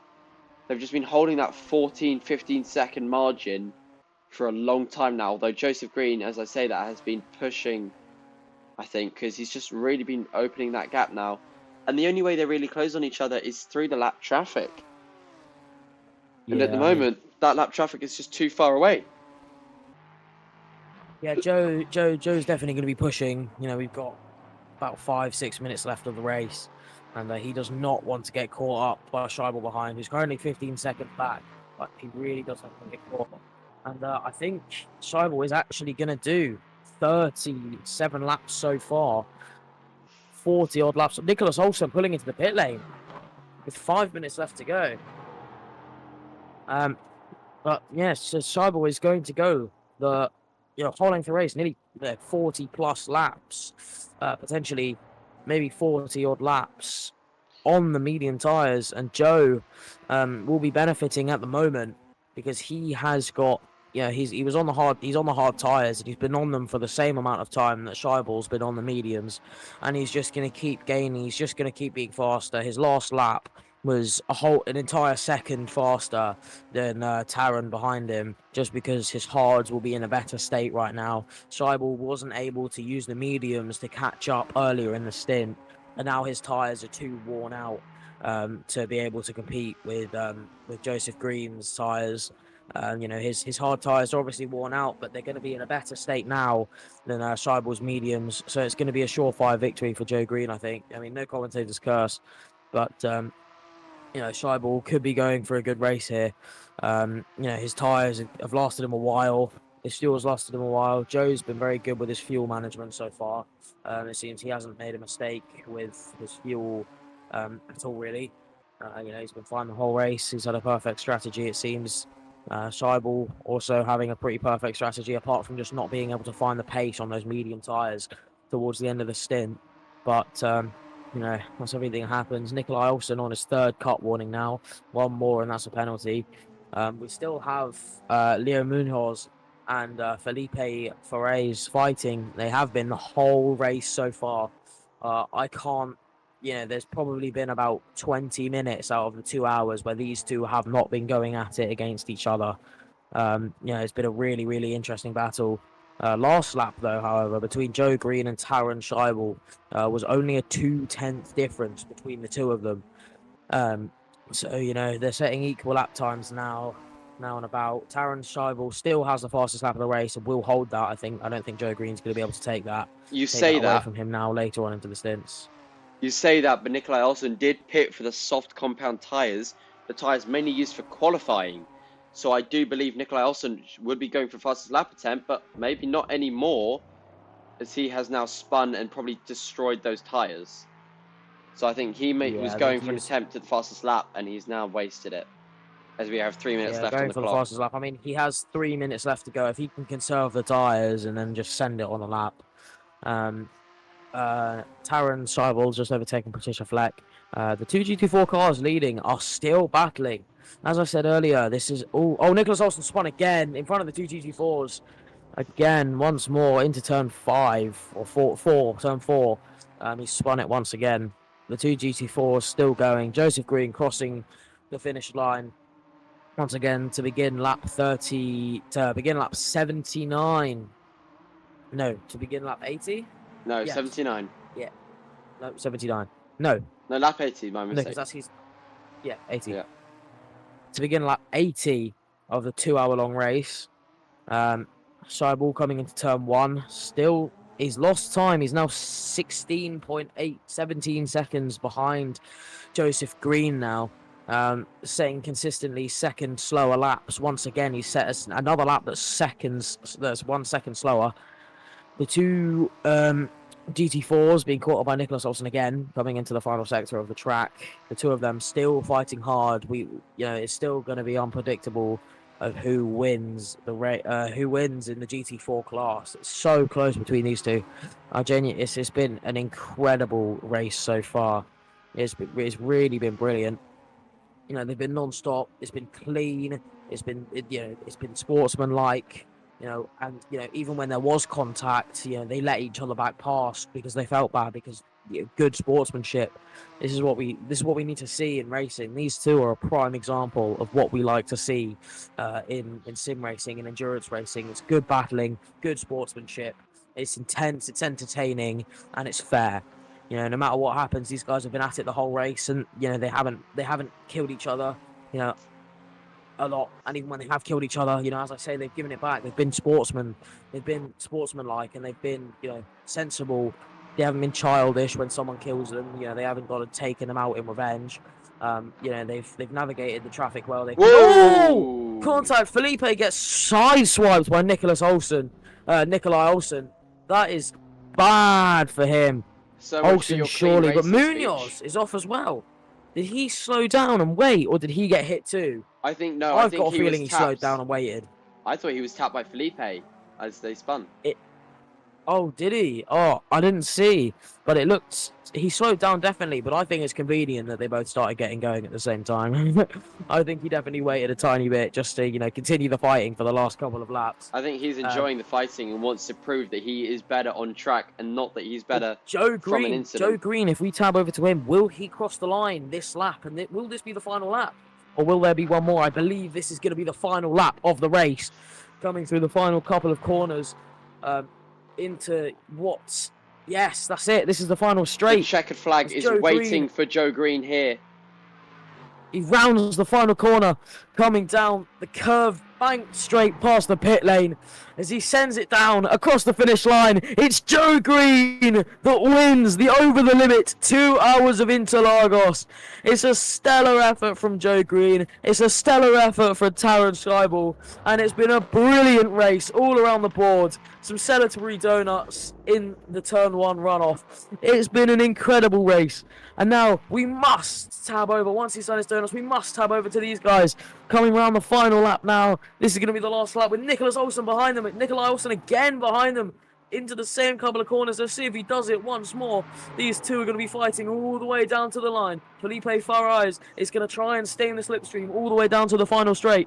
Just to keep within the slipstream to get that little edge down the straight. Just to get past the finish line first. They're going to keep fighting throughout the lap as we go through the twisty, turning passes. Nikolai Olsen is off again. Those soft tyres are not working out for him. That was a devastating strategy. At least he's not last, though, because two of them DNF. And they're going to keep going through to round out Sector 2 into the final couple of the corners of the lap. Whoa. He's going to go for a move on the inside. He's sending it. Oh, it's a big dive bomb, and he's going to manage to do it. It's a risky move. They're both side by side as they barrel down the final straight. Felipe they're on both the inside. Right on each other's tail. They're going to keep going down to the straight. They're side by side. This is going to be a photo finish. This is going to be so close. As they come down side by side, they're exactly side by side. What's going to happen? Oh my goodness. They come across the line takes it. completely neck and neck. It looks like Munoz won it. Just Munoz, about. No, Munoz got a 5-second time penalty to his time. Oh, yeah, He got a post-race time penalty earlier. Felipe takes it, but I want to know what that gap was on track. That was incredible. That was What some brilliant racing. That was really incredible. Truly incredible. Well done to all of these drivers. What a race. 6 finishes, 2 DNFs. I hope to see more drivers in OTL because that was incredible. That was a stellar drive from everyone on the grid. Joe Green, a domination win. You know, the two Farais and Munoz.